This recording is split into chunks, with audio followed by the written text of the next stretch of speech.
केंद्रीय वित्त मंत्री निर्मला सीतारमण ने आम बजट पेश किया है। बजट में किसानों, युवाओं और महिलाओं का खास ख्याल रखा गया। बजट में केंद्रीय वित्त मंत्री ने बिहार और आंध्र प्रदेश को जमकर सौगातें दी हैं। युवाओं के लिए वित्त मंत्री ने इंटर्नशिप से लेकर सस्ते लोन का ऐलान किया। सरकार 1 करोड़ युवाओं को इंटर्नशिप का अवसर देगी। इस दौरान युवाओं को 6,000 रुपए का मानदेय भी दिया जाएगा। वहीं केंद्रीय वित्त मंत्री ने बजट 2024 में इनकम टैक्स स्लैब में बदलाव कर दिया है। वित्त मंत्री ने स्टैंडर्ड डिडक्शन की सीमा को 50,000 से बढ़ाकर 75,000 कर दिया है। इसके अलावा सरकार ने न्यू टैक्स रिजीम के तहत नए टैक्स स्लैब की घोषणा की है। निर्मला सीतारमण ने संसद में बजट पेश करने के दौरान ऐलान किया कि अब मुद्रा लोन 20 लाख रुपए तक मिल सकेगा, जबकि इससे पहले ये लोन सीमा 10 लाख रुपए तक की ही थी। ऐसे में इस घोषणा से मुद्रा लोन लेने वाले लोगों को सीधे तौर पर लाभ मिल सकता है। तो ये बड़ी घोषणाएं हैं, बजट की बड़ी बातें हैं जो लगातार हम आपको बता रहे हैं और आप टीवी स्क्रीन पर भी देख सकते हैं कि ये अहम घोषणाएं आज बजट में की गई, जिसमें 1 लाख रुपए से कम सैलरी होने पर EPFO मदद मिलेगी। स्टूडेंट्स को 3% ब्याज पर लोन देगी सरकार। तो बिहार को 57.5 हजार करोड़, आंध्र प्रदेश को 15,000 करोड़ का पैकेज मिला है। 6 करोड़ किसानों की जानकारी लैंड रजिस्ट्री पर लाई जाएगी। तो वहीं मुद्रा लोन की रकम 10 लाख से बढ़ाकर 20 लाख रुपए की गई है।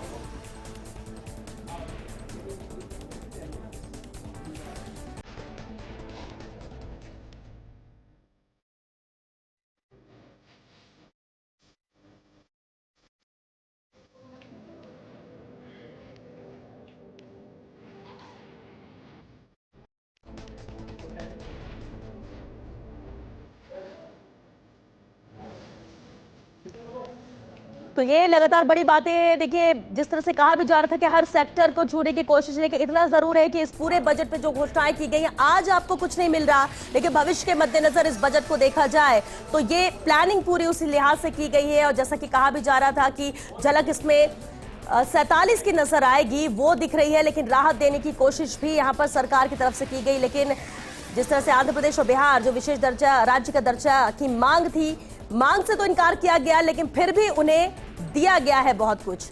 तो ये बड़ी बातें हैं, जहां पर मोबाइल, सोने चांदी पर कस्टम ड्यूटी को घटाया गया है।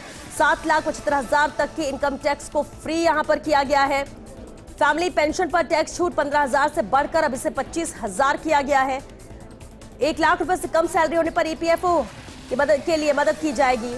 ये सरकार की तरफ से राहत और बड़े ऐलान है जो इस बजट में शामिल किए गए।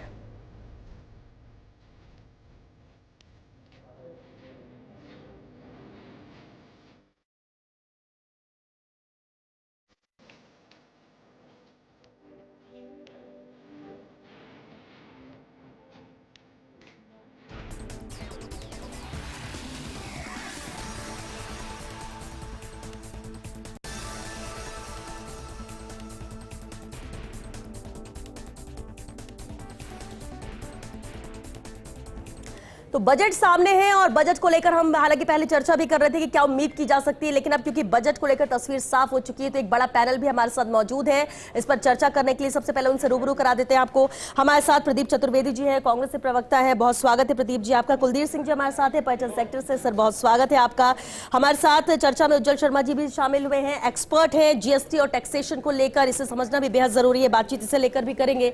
तो इधर हमारे साथ मेहमान में के तौर पर फूलचंद बड़बड़वाल जी भी हमारे साथ है, किसान नेता है। अनिल शर्मा जी हमारे साथ है, शिक्षा क्षेत्र से हैं। तो साथ ही गगन जैन जी भी हमारे साथ चर्चा में शामिल हुए हैं, रिटेल स्टार्टअप एक्सपर्ट है। बहुत स्वागत है आप सभी का, क्योंकि बेहद अहम मुद्दा है। बेहद अहम इसलिए भी क्योंकि जब हम बजट का इंतजार करते हैं कि सरकार क्या देने वाली है, किस सेक्टर को राहत मिलेगी, तो उम्मीद हर सेक्टर करता है, लेकिन क्या मिला इसे समझने के लिए चर्चा भी जरूरी है। उज्जवल जी आपसे ही शुरुआत करते हैं, क्योंकि GST और टैक्सेशन, जब बजट आता है तो सबसे ज्यादा फोकस टैक्सेशन पर होता है और उसी का इंतजार किया जाता है, और इसलिए बजट में भी सबसे आखिरी में उसकी घोषणा होती है। इस बजट में टैक्स के लिहाज से आप क्या रियायत देखते हैं और क्या हो सकता था जो शामिल नहीं किया गया? आपका एनालिसिस क्या कहता है सर? मेरा एनालिसिस ये कहता है कि ये जो बजट है जी, इस बजट के अंदर सरकार जो चाहती है कि साहब जो फेसलेस एरा GST और जो इनकम टैक्स में इंट्रोड्यूस किया गया था वैसा फेसलेस एरा GST के अंदर भी आए। फेसलेस एरा के अंदर क्या प्रॉब्लम्स थी कि कुछ जो कैलकुलेशंस करनी पड़ती थी, जो मैनुअल कैलकुलेशंस तो मल्लिकार्जुन खड़गे जो बजट पेश होने के बाद अपने प्रतिक्रिया दे रहे थे, लेकिन खासतौर से फोकस उनका रेलवे को लेकर रहा कि जो इंतजार था, जो उम्मीद थी, उस लिहाज से रेलवे को लेकर कुछ नहीं दिया गया, क्योंकि हाल ही में जो एक्सीडेंट्स हुए इसके बाद रेलवे को और मजबूत करने की दिशा में सवाल भी उठाए गए, तो इसलिए इंतजार था कि इसे लेकर कुछ होगा। बहरहाल ये प्रतिक्रिया मल्लिकार्जुन खड़गे की थी। चर्चा का रुख करते उज्जवल जी, उस वक्त आपको रोका था, आप अपनी बात पूरी कीजिए। मैम, इंडिया के अंदर जो टैक्स रुख करते हैं, और उज्जवल जी उस वक्त आपको रोका था, शुरुआत ही की थी हमने, अहम पॉइंट है ये, आप अपनी बात पूरी कीजिए। मैम, आपने सबसे पहली चीज जाननी चाहिए कि बजट से जो सबसे पहली चेंज आती है आम आदमी के लिए, टैक्सेशन के लिए। टैक्स की बात करें तो अभी इन्होंने जो मेजर चेंजेज आए हैं इनकम टैक्स के अंदर, वो है लॉन्ग टर्म कैपिटल गेन। जैसे हम सैलरीड है, इनकम टैक्स के स्लैब से सैलरी से इनकम आ रही है, बिजनेस से आ रही है, लॉन्ग टर्म इन्वेस्टमेंट से कोई कैपिटल आ रही थी, जो इन्वेस्टमेंट से कोई फायदा या नफा होता है उसको कैपिटल गेन बोला करते हैं। लॉन्ग टर्म कैपिटल गेन, दो टाइप के गेन होते हैं, एक साल से ऊपर वाला लॉन्ग टर्म, एक साल से नीचे वाला short term. Short term gain था वो 10% की टैक्स रेट में आ रहा था पहले, अब उसको बढ़ा के 12.5% कर दिया। अब ये लिस्टेड इक्विटी शेयर्स का था, लेकिन यहाँ पे क्या, प्रॉपर्टी का जो गेन है उसमें बहुत बड़ा सेटबैक है। इंडेक्सेशन का बेनिफिट मिलता था अपन को। इंडेक्सेशन का बेनिफिट की बात करें, सपोज करो मैंने कोई 1940s में कोई प्रॉपर्टी परचेज करी है, मेरे फोरफादर्स ने प्रॉपर्टी परचेज करी, वो प्रॉपर्टी बहुत लॉन्ग टाइम तक चली आ रही है और मैं आज उसको बेच रहा हूँ, तो मेरे को क्या आइडियली क्या करना पड़ता था, 2001 की वैल्यूएशन करानी पड़ती थी, उसकी ओपन मार्केट वैल्यू क्या है 2001 की, देन उसका इंडेक्सेशन मिलता था। अप्रोक्सीमेट 3.78% का, 3.78 टाइम्स का मेरे को इंडेक्सेशन मिल जाता था। कि सपोज करो उस प्रॉपर्टी की वैल्यू 2001 में 10 लाख रुपए थी, तो 3.75% का इंडेक्सेशन का बेनिफिट मिल जाता था, तो अप्रोक्सीमेट वो 37-38 लाख रुपए की प्रॉपर्टी मेरे आज उसकी कॉस्ट पड़ती थी। देन उसकी वैल्यू अगर मैंने मार्केट में 40 लाख रुपए की बेची, तो रेस्ट अमाउंट पे मेरे को टैक्स देना पड़ता था 20% की रेट पे। अब ये जो इंडेक्सेशन मिलता था इसको हटा दिया गया। सिंप्लीफिकेशन, प्रोसेस को सिंप्लीफिकेशन करने के लिए डायरेक्ट बोला गया 40 लाख पे 12.5% दीजिए आप। तो अगेन ये एक बहुत बड़ी मार होगी रियल एस्टेट सेक्टर के लिए, क्योंकि सेटबैक है उन सब के लिए कि पहले इंडेक्सेशन के कारण बहुत बेनिफिट मिलता था। बट बात करें, एक जो प्रॉब्लम थी मैम, कि जो स्टार्टअप्स थे अपने यहाँ पे, उन स्टार्टअप्स के अंदर एंजल टैक्स लग जाता था। फॉरेन से कोई डायरेक्ट हम फंडिंग लेकर के आते थे, उस एंजल टैक्स के कारण अगर सपोज करो 1 करोड़ रुपया वो लोग इन्वेस्ट कर रहे हैं, तो 30% तो टैक्स में चला जाता है डायरेक्ट, तो 70 लाख ही मिलता था। तो इस एंजल टैक्स को एक तरीके से इन्होंने अबॉलिश किया। और एंजल टैक्स की जो प्रॉब्लम थी, इस 1 करोड़ रुपए को जो रेगुलराइज कर रहा था, ये एंजल टैक्स की जो प्रोविजंस आए गए थे ब्लैक मनी को कर्व करने के लिए लेकर के आ गए थे, इसको भी इन्होंने बहुत सिंप्लीफाई किया है। तो अगर हम बात करें इस पूरे बजट के लिए, तो गवर्नमेंट का जो मोटिव है स्टार्टअप्स को बूस्ट करना ताकि एम्प्लॉयमेंट जनरेट हो सके, ये पूरा बजट जो मैम ने बोला एम्प्लॉयमेंट को बेनिफिट देने के लिए, ऐसा ही ईपीएफओ में जो बेनिफिट दिया गया इन्होंने कि अगर कोई नया एम्प्लॉय जोड़ते हो तो आपको कोई नया एम्प्लॉय आप जोड़ते हो तो आपको सरकार 15,000 रुपए तक का उसको जो महीने की सैलरी के रूप में ईपीएफओ का बेनिफिट देगी, 3 टाइम्स दिया जा सकता है। ऐसे बहुत सारे जो कुल रजिस्ट्रेशन के लिए नए रजिस्ट्रेशन। तो ओवरऑल बात करें मैम, आज की डेट में जो गवर्नमेंट क्या चाहती है, ये हमारे पास स्किल एम्पावर्ड पर्सन होने चाहिए। स्किल, पहले कहते थे एम्प्लॉयमेंट देना है, अब ये कहते हैं स्किल एम्पावर्ड पर्सन होने चाहिए। जब स्किल एम्पावरमेंट की बात आएगी तो इसका मतलब इंडस्ट्री को प्रमोट कर रहे हैं, देन इंडस्ट्री को प्रमोट कर रहे हैं, साथ ही साथ जो सिस्टम है गवर्नमेंट का, वो कह रहा है ना कि इकोनॉमी को बूस्ट करना है। इकोनॉमी को बूस्ट करने का एक ही तरीका है, वो है जो इंडस्ट्रियल्स को प्रमोट किया जाए। इंडस्ट्री को प्रमोट करने के लिए स्किल मैन पावर चाहिए, जिससे कि इफेक्टिवली हम लोग प्रोडक्शन कर सके। बिल्कुल, इस पर वापस आपका रुख करेंगे। अनिल जी, एजुकेशन को लेकर, एजुकेशन लोन के इंटरेस्ट पर छूट दी गई है, क्या एजुकेशन सेक्टर और उम्मीद कर रहा था, या फिर आप कितने सेटिस्फाइड हैं इससे? एजुकेशन में बेसिकली नई शिक्षा नीति 2020 में बीजेपी राज में ही आई। उस शिक्षा नीति में जो एक्सपर्ट कमेटी थी, उन्होंने कहा था इसका बजट लगभग 6% हो तब ये लागू हो पाएगी और तब ये देश के लिए उपयोगी होगी, और अभी 3% ही दिया है, यानी कोई बढ़ोतरी नहीं है। तो एजुकेशन के लिए नहीं के बराबर कुछ नहीं है। मैं बजट देख रहा था पिछले 5 साल के एजुकेशन का, तो बढ़ोतरी 6% हुई है जो लास्ट ईयर से इसमें, जबकि 10% तो महंगाई बढ़ गई। तो ये बजट केवल वेतन में चला जाना, लेना देना कुछ नहीं है। नई एजुकेशन पॉलिसी लागू करने के लिए जो स्किल की बात की गई थी, हमारा दुर्भाग्य इस देश का कि पहले बेरोजगार पैदा करते हैं, फिर उसको ट्रेनिंग देने के लिए कहते हैं। अगर स्टार्टिंग में ट्रेनिंग दे दीजिए आप, न्यू एजुकेशन पॉलिसी में 6th क्लास के बाद बच्चे को रोजगार परक शिक्षा की बात थी, उसके लिए अब रोजगार परक बात होने से तो होगी नहीं। कब होगी? जब पहले तो टीचर हो पूरे। आज का पेपर आपने पढ़ा होगा कि इनके 7,000 स्कूलों में प्रिंसिपल नहीं है, वाइस प्रिंसिपल नहीं है, 1,35,000 के टीचर्स खाली है। तो पहले उस बच्चे को आप एडमिशन लीजिए, फिर उसको बेरोजगार बनाइए, फिर उसको स्किल के लिए पैसा दीजिए, ताकि भ्रष्टाचार प्यार से हो सके। लेना देना कुछ नहीं है, प्रैक्टिकल देखा जाए। स्किल का पैसा क्यों आप दीजिए ना। अब स्किल कैसे आती? तो पहले अनिल जी, स्कूल में- एक मिनट। तो बिहार के लिए भी 26,000 करोड़ का प्रावधान यहाँ पर बजट में किया गया। अनिल जी, बिल्कुल आप शिक्षा को लेकर बात कर रहे थे और आप कह रहे हैं कि इस बार जो होना चाहिए वैसा कुछ भी नहीं है, पिछले बजट से बेहतर। बेसिकली 10% तो महंगाई होती, तो जो पैसा मिला है वो पर बच्चा तो एक पैसा ही नहीं मिला। ये सब वेतन पे खर्च हो जाना है। जब वेतन पे ही खर्च होगा तो फिर बच्चे को तो कुछ मिला ही नहीं। इट मींस चेंजेज कुछ नहीं आने वाले हैं। नई भर्तियां टीचर्स की बात करें तो नहीं होने वाली है, नई बिल्डिंग्स बनाने की बात करें तो नहीं होने वाली है। अब इन्होंने ये जरूर किया कि 1.48 लाख करोड़ रुपए उनके दिया रोजगार कौशल के लिए, यानी पहले बेरोजगार पैदा करेंगे, फिर उनके लिए स्कीम्स आएंगी। और उन स्कीम का क्या असर होगा मैं देखना चाह रहा था। मैं पिछले ऐसा नहीं बजट पे बोलने की, जैसे ही मुझे बुलाया गया तो मैं स्टडी पूरी करता हूँ, मैं बोलूंगा क्या। तो पिछले 10 साल का रिसर्च कर रहा था। 10 साल पहले प्रधानमंत्री जी यही कर रहे थे, हमने नींव रख दी 2047 की। अब पता नहीं है नींव कहाँ है, हम तो दिख नहीं रही। मैं किसी पार्टी की नहीं, मैं आंकड़े भी देख रहा था। अभी कांग्रेस के प्रवक्ता बैठे हैं, वो पूरा बुरा बताएंगे, बीजेपी वाले सारा इसको अच्छा बताएंगे। आम जनता तो है ही नहीं, दुर्भाग्य से। जनता के हिसाब से देखूं तो कुछ नहीं है लेना देना इसमें। सिर्फ बेवकूफ बनाने वाला बजट है ये कड़वा सचर। मैं आंकड़ों के साथ पेश कर दूं, कोई बीजेपी का प्रवक्ता बैठे मुझे आंकड़ों में बता दे कि शिक्षा को दिया क्या है। बिल्कुल, मैं उन्हीं का ही रुख कर रही थी। शंकर अग्रवाल जी हमारे साथ है, बीजेपी प्रवक्ता है। शंकर जी, स्वागत है आपका। बिल्कुल शंकर जी, अब जिस तरह से रिएक्शन दे रहे हैं अनिल जी, क्योंकि एजुकेशनिस्ट हैं और शिक्षा जगत से आते हैं, पहले उनका जवाब दे दीजिए, उसके बाद फिर बजट में आप बताइएगा कि क्या है क्या नहीं है। देखिए क्या है, शिक्षा हो या डिफेंस हो या कोई और जितनी भी बातें हों, जितने भी सेक्टर हैं, आप ये देख लीजिए कि 2014-15 में जब नरेंद्र मोदी जी की सरकार आई थी, उस वक्त क्या बजट था और आज उसका लगभग 3 गुना बजट हो गया है। लगभग 3 गुना हो गया है। जैसे डिफेंस का लेंगे तो 2.32 लाख करोड़ रुपया खर्च होता था। हम चाइना की और उसकी आके बात करते थे कि चाइना का 10% बजट है और हमारा तो इतना है, ये है। आज 6.5 लाख करोड़ रुपया खर्च हो रहा है डिफेंस पे। इसी तरह से एजुकेशन पे अभी जो ये अपना एग्रीकल्चर का, ये जो रूरल डेवलपमेंट का आया है, तो उसमें 1.77 लाख करोड़ रुपया पिछली बार खर्च किया था। इस बार 2,65,808 करोड़ रुपया खर्च किया। अब ये है कि जो आप ये बात करें अनिल जी, तो अगर कोई प्रोविजन ही नहीं करेंगे, कोई चर्चा ही नहीं करेंगे, कोई प्रावधान ही नहीं करेंगे, कोई एजुकेशन जो उसका प्रशिक्षण की कोई बात ही नहीं करेंगे, तो ये भी आएगी कि साहब कोई बात ही नहीं है सरकार के बारे में प्रशिक्षण की। तो इसलिए सरकार प्रशिक्षण के लिए बात करती है, बजट बढ़ाने के लिए बात करती है। अब ये जितना भी इसका इम्प्लीमेंटेशन आता है वो तो समाज के लोग ही करेंगे ना। मान लो चाहे कोई ऑफिसर हो, चाहे कोई बड़ा अधिकारी हो, चाहे छोटा अधिकारी हो, चाहे मेरा कोई भाई होगा, कोई बहन होगा, तो अल्टीमेटली करेंगे तो वही सरकार के जो लोग नुमाइंदे हैं उन्हीं को इम्प्लीमेंट करेंगे। उसमें से हम भी हो सकते हैं, आप भी हो सकते हो। तो इसलिए ये इम्प्लीमेंटेशन मशीनरी है, उसको टाइट करने की और उसको ठीक करने की जरूरत है। सरकार की मंशा बिल्कुल साफ है कि हमें इतना पैसा इस सेक्टर में देना, इतना पैसा इस सेक्टर में देना, इतना पैसा इस सेक्टर में देना है।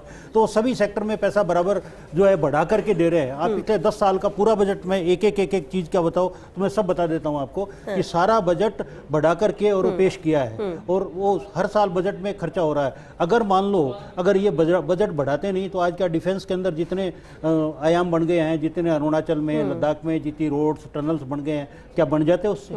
तो कहीं ना कहीं तो खर्चा हो ही रहा है ना। चाहे एजुकेशन हो, चाहे आज एजुकेशन, जिस आदमी को बच्चे को बाहर पढ़ाने के लिए 25 लाख रुपया, 30 लाख रुपया, 50 लाख रुपया चाहिए और वो लोन लेने जाता है, तो उसको पता है उसकी कीमत कि भाई उसको लोन मिला तो उसमें कितना इंटरेस्ट देना पड़ रहा है और फिर उस इंटरेस्ट में भी इनकम टैक्स की छूट मिल रही है या नहीं मिल रही है, ये सारी बातें हैं। तो इसलिए सरकार की मंशा बिल्कुल साफ है कि ये काम ठीक होना चाहिए, इस तरह से होना चाहिए। बजट भी उसके लिए पिछले 10 साल में 3 गुना बजट। देखिए, ये तो आपने बिल्कुल ठीक कहा कि अलग अलग सेक्टर है मजबूत करने के लिए। कई बार होता है कि किसी एक सेक्टर को ज्यादा फोकस कर किया जाता है, ज्यादा आप पुशअप करते हो, किसी को कम मिल पाता है। लेकिन जब आप अमृतकाल की बात करेंगे, जब आप 2047 की बात करेंगे, तो उसमें एक एक व्यक्ति मजबूत होगा, तब तो वो देश भी मजबूत होगा। 47 तक हम एक अलग तस्वीर बना पाएंगे। हम सिर्फ 1-2 चीजों को लेकर नहीं चल सकते। अपने इंफ्रास्ट्रक्चर के ऊपर बात हुई थी पिछली बार, और 2 साल से 3 साल से इंफ्रास्ट्रक्चर की बात हो रही है। पहले साल के अंदर 2.5 लाख करोड़ रुपया, दूसरे साल में 5.98 लाख करोड़ रुपया, तीसरे साल में 7.5 लाख करोड़ रुपया दिया था और इस बार 11,11,111 करोड़ रुपया इसको अलोकेट किया है, तो उसी के कारण तो यानी आप ये कहें कि विजनरी बजट है, विजनरी बजट है, ना, उसके कारण दूरगामी से सोच के साथ ये आज किया रोड्स गया बन रही है। ठीक है, एक कमेंट अनिल जी, क्योंकि हमारे दूसरे गेस्ट भी हैं। थोड़ा सा अनपढ़ आदमी हूँ मैं, आपसे बड़ा अच्छा लगा मुझे, देश के इंफ्राम पे हम काम कर रहे हैं। मैं राजस्थान के जयपुर में रहता हूँ, राजधानी है ये। मैं ये पूछना चाहता हूँ 10 साल से इंफ्रा में क्या किया। एयरपोर्ट पे जाता हूँ तो मैं टैक्स देता हूँ, मेरे टैक्स से लगता है, मेरी गाड़ी की पार्किंग तक का पैसा मैं देता हूँ। एयरपोर्ट मेरे पैसे से बना, मैं जिस हाईवे पे दिल्ली जाता हूँ वो मेरे पैसे से बना, जितने हाईवे पे जयपुर से बाहर निकलता हूँ बस से जाता हूँ तो मेरे पैसे से जाता हूँ। दुर्भाग्य देखिए मेरा, जैसे मैंने फॉर्च्यूनर खरीदी, अब ताजुब करिएगा, देखिएगा टैक्स का क्या जुमला है। जुमला, फॉर्च्यूनर खरीदी तो जिस कंपनी ने फॉर्च्यूनर बनाई उसको मिले 75,000 रुपए, मैंने पूरा टैक्स का निकाला। जो दुकानदार बेचता है उसको मिलते हैं 1 लाख रुपए, और जो सरकार कुछ नहीं करती उसको 18,75,000 रुपए कोस्ट में। देखिए आप निकालो नेट से, नंबर 1। अब उसके बाद मैंने खरीद ली, कोई बात नहीं, 18,75 देके मैंने खरीद ली। अब मैं जैसे ही रोड पे आया तो डीजल तो डालना ही था, तो डीजल पे मैंने क्या किया, मजे की बात लो आप, डीजल डाला तो 1 रुपये 75 पैसे में रोड के दे रहा हूं डीजल में, सेस बोलते हैं उसको। 1 रुपये 75 पैसे, गाय का चारा भी मैं ही दे रहा हूं डीजल में ही। आप देखिएगा तो मैंने 1 रुपये 75 पैसे दे दिए, कोई बात नहीं, 75 डाल के मैं गाड़ी घर आया, तो जिस रोड पे मैं चढ़ा उसका मैंने मालूम किया तो मेरे घर में 5,45,000 रुपए देके मैंने सड़क बनवाई। मैं कौन सी सड़क है भाई ये तो बता दो मुझे। मैंने लेटर लिखा उसको रजिस्ट्रेशन डिपार्टमेंट को कि 18,75,000 की सड़क कहां है मुझे बता दो, मैं तो उसी पे चलूंगा। क्योंकि मैं बस से जाता हूं तो टोल देता हूं, मैं चोमू जाता हूं तो टोल देता हूं, मैं बगरू जाता हूं तो टोल देता हूं, मैं रेणवाड़ जाता हूं तो टोल देता हूं, मैं चाकसू जाता हूं तो टोल देता हूं। जयपुर में मैं 20 किलोमीटर नहीं जा सकता बिना टोल के, तो मेरी सड़क कहां है। शहरी विकास के 1,000 करोड़ है, वो शहरी विकास कौन सा, कौन से शहर का विकास हो गया, मैं तो ये तो जानना चाह रहा हूं, कोई बताइए मुझे। जब कॉलोनी सड़क में बनवा रहा हूं, शहरी विकास 4 दे रहा हूं मैं, अभी स्कूल की बिल्डिंग पे 18 लाख रुपए लिए हैं मैंने मुझसे। मेरे समझ ही नहीं आता, मेरे पैसे सब काम हो रहा है, फिर सरकार 1,000 करोड़ किस बात का। मैं कमाऊं तो टैक्स दूं, मैं खाऊं तो टैक्स दूं, मैं सोता भी टैक्स देता हूं। मेरा पंखा चलता है रात को, बिजली के बिल में टैक्स आ गया, मैं यार सोने भी नहीं दे रहे सुखी चाहिए। इतना पैसा बर्बादी के बाद अलोकेशन एजुकेशन पे 1 रुपया नहीं, 70। मैं इनका दोष नहीं दे रहा, बीजेपी कांग्रेस वाले खुश नहीं हो, उनके राज में भी यही धंधा चल रहा है। किसी ने सोचा ही नहीं कि एजुकेशन बच्चे को ठीक मिल जाए तो आगे जाके अच्छा देश का विकास करेगा, एक अच्छा नागरिक बनेगा, तो सैनिक बनेगा, तो वो व्यापारी बनेगा। अनिल शर्मा जी, चिंता जायज हो बिल्कुल, जिस तरह से आपने कैलकुलेशन किया, शायद इतना डीपली कैलकुलेशन करे कि भाई हम कहाँ क्या दे रहे हैं और हमें मिल क्या रहा है। ये प्रदीप जी, क्योंकि अभी सर ने तो जवाब दिया ही, सरकार है, बजट आया है, लेकिन विपक्ष में होने के नाते एक रिएक्शन आपका भी। जी, भाजपा के प्रवक्ता ने जो आंकड़े प्रस्तुत किए हैं, अगर आप उन पर गौर करें तो, और जो बात साथी कह रहे हैं वो सिस्टम की बात कर रहे हैं, और सिस्टम की बात आप देखिए कि अभी इसी बजट में 2 जो सहयोगी दल हैं जिनको 25,000 करोड़ और 15 करोड़ की जो सहायता दी गई है। अब मुझे बताइए, जब राज्यों को आप इस तरह से धन आवंटन कर रहे हैं तो आपने स्टेट फाइनेंस कमीशन बनाया हुआ है जो राज्यों को संसाधन बांटने का काम करता है। जब ये आपने सिस्टम बनाया हुआ है तो केंद्र सरकार ने अलग से पैकेज देने की बात क्यों की है? कोई सिस्टम मोदी सरकार नहीं मानती। पिछले 10 सालों में पहली बार, पिछले सालों में, सुनिए, बिहार और आंध्र प्रदेश की बात कर रहे हैं जी, दोनों ही बात कर रहा हूं। अगर वो आपको सरकार बचाने के लिए आप पैकेज दे रहे हैं, फिर पैकेज दे रहे हैं तो फिर स्टेट फाइनेंस कमीशन की जो जिम्मेदारी है वो कैसे निभाएगा? आपने ये पैकेज दिया, क्या ये पैकेज स्टेट फाइनेंस कमीशन के अप्रूवल से दिया गया है, या क्या आप उस कोटे में पैसे कम करेंगे? तो सवाल यह कि दूसरे राज्यों के साथ आपने जो सिस्टम बनाया उस सिस्टम को आप खुद ही खंडित कर रहे हैं, और आपकी मजबूरियां, चूंकि आपको सरकार बचानी है, 2 राजनीतिक सहयोगी आपको सहयोग कर रहे हैं, उनको खुश करना है, तो आपने आवंटन कर दिया। तो दूसरे राज्यों में, राजस्थान विशेषकर जो सबसे बड़ा राज्य है इस देश का, उसके हिसाब से आपने क्यों नहीं किया, जबकि वो राज्य भी ये मांग कर रहा है कि उसमें ज्यादा किया जाए। तो सवाल यह है कि सिस्टम नरेंद्र मोदी जी मानते ही नहीं, उनका अपना कोई सिस्टम नहीं। अपने लिए जहाज खरीद रहे हैं तो 10,000 करोड़ का खरीद रहे हैं, अपने लिए सब बना रहे हैं, संसद नहीं बना ली। तो सवाल यह कि सिस्टम तो वो नहीं मानते नहीं है, इसीलिए वो बात सिस्टम की जो बात शिक्षा के मामले में कह रहे हैं, सिस्टम मोदी जी नहीं मानते। और सबसे बड़ी बात यह है कि इस बजट के माध्यम से भी, इस बजट में कोई सिस्टम नहीं है, इस बजट में सिस्टम नहीं है। आप मुझे बताइए, आपने बजट बनाया, आप कॉर्पोरेट सेक्टर की बात कर रहे हैं, उनकी चर्चा कर रहे हैं, उनको बुला रहे हैं, लेकिन आपने किसान से बात नहीं की, आपने शिक्षकों से बात नहीं की, आपने व्यापारियों से बात नहीं की। आप कॉर्पोरेट सेक्टर जो 10 से 11% का इस देश की आर्थिक नीतियों में और उसका सहयोगी है, उससे बात करते हैं, क्योंकि आपका इंटरेस्ट उन्हीं को लेकर के है। 90% लोगों की योजना, उनकी आकांक्षाएं, उनकी प्राथमिकताएं, आप बात ही नहीं करते। ठीक है, कुलदीप जी। हाँ, पर्यटन क्षेत्र है, बेहद अहम है। राजस्थान तो खास तौर से उसी पर ही है। बात का 1 मिनट के लिए जवाब सिर्फ एक। जब 2014-15 में नरेंद्र मोदी जी की सरकार आई थी, उस वक्त डायरेक्ट टैक्सेस कलेक्शन जो हमारा 6 लाख करोड़ रुपया था, आज वो उठ करके 20 लाख करोड़ रुपए पर आ गया है। तो ये इच्छा शक्ति के बिना नहीं होता। और जितना पैसा आया है उतना पैसा देश के अंदर ही खर्च हुआ है। जहां तक आपने कहा ना कि पैकेज इनको दे दिया या इनको दे दिया, ये तो एक दिखता है कि भाई आंध्र प्रदेश और बिहार वाले हमें सपोर्ट कर रहे हैं, इसलिए ये आपने ये कह दिया। क्या पहले इससे पहले किसी हजार आपने जीएसटी का जो पैसा इकट्ठा किया है वो रिकॉर्ड हुआ है। आपने पूरे देश में जीएसटी का जो रिकॉर्ड स्थापित किया है, आपको मानना पड़ेगा कि जो आपने किया चलिए ठीक है, वो इससे पहले सरकार नहीं लिया। आप पेट्रोल डीजल तक पर जो सरकार ने शंकर जी प्रदीप जी, उसकी बात सुनिए। लोगों की आकांक्षाएं प्राथमिक बात तो करती नहीं ना सरकार। शंकर जी उस बातें नहीं करते। फिर देखिए, फिर इस मुद्दे पे देखिए उसकी बात नहीं की आपने। देखिए अब एक दूसरे पर तो आपको आगे ही वक्त मिल जाएगा, लेकिन एक सेकेंड अनिल जी। हाँ, इन्होंने पंचायत को जिला नहीं बनाया क्या दूधू को?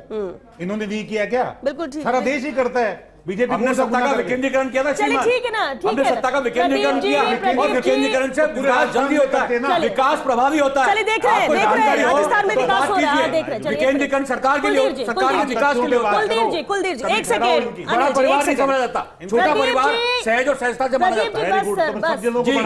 तो बनेगा, हम बनाएंगे, बना दिए, बना देंगे। दोबारा आओगे तो बनाओगे। आप तो हर चीज में सहज, उसकी जिम्मेदारी क्या है? बस यही बात होती है ना कि आप लोग अच्छा सुनना चाहते हैं, अगेंस्ट में कोई होता है तो लड़ाई होने लगती है। चर्चा करने दीजिए, और भी गेस्ट कुलदीप जी। दलगत राजनीति से ऊपर उठ के बिल्कुल अपना ठीक प्रदेश है। के बारे में बात करना है ना। देखिए, पर्यटन इस प्रदेश का एक प्रमुख व्यवसाय है, इसको नहीं भूलना चाहिए। यहाँ माइनिंग और पर्यटन दोनों प्रमुख व्यवसाय है। पर्यटन को प्रोत्साहन देना इसलिए जरूरी है क्योंकि ये बिना धुएं का है। बाकी माइनिंग वगैरह में तो आप पहाड़ भी खोद रहे हो, जमीन भी खोद रहे हो, बर्बाद भी हो रही जगह। पर्यटन की वजह से जंगल डेवलप हो रहे हैं, टाइगर्स आ रहे हैं, लेपर्ड्स आ रहे हैं, तो उससे आबो हवा भी बदल रही प्रदेश की।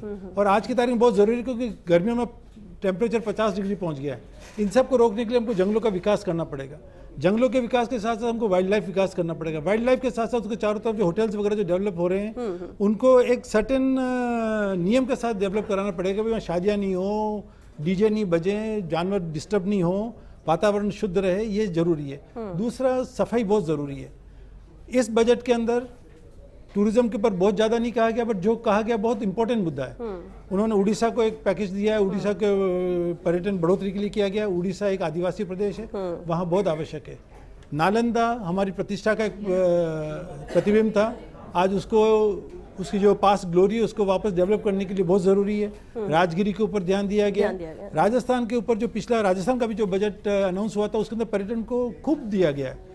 हम यही प्रार्थना करते हैं कि जो 5000 करोड़ का जो बजट दिया गया पर्यटन के लिए राजस्थान को, 5 साल का है, उसके लिए अगर केंद्र सरकार 2-4-5 करोड़ यहाँ दे दे हमारे को, तो हमारी जो सरकार है वर्तमान, वो अच्छी तरह से पर्यटन का डेवलपमेंट करेगी। हमारे जो मुख्यमंत्री जी पर्यटन मंत्री भी है, यानी बजट में पर्यटन के लिहाज से आपको लगता है कि हाँ ये व्यक्तिगत तौर पे पर्यटन के तौर पे संतुष्ट हैं, क्योंकि हमारे जो डेस्टिनेशन हैं उनको डेवलप करना है, वो हमारी प्रदेश सरकार कटिबद्ध है वो करने के लिए।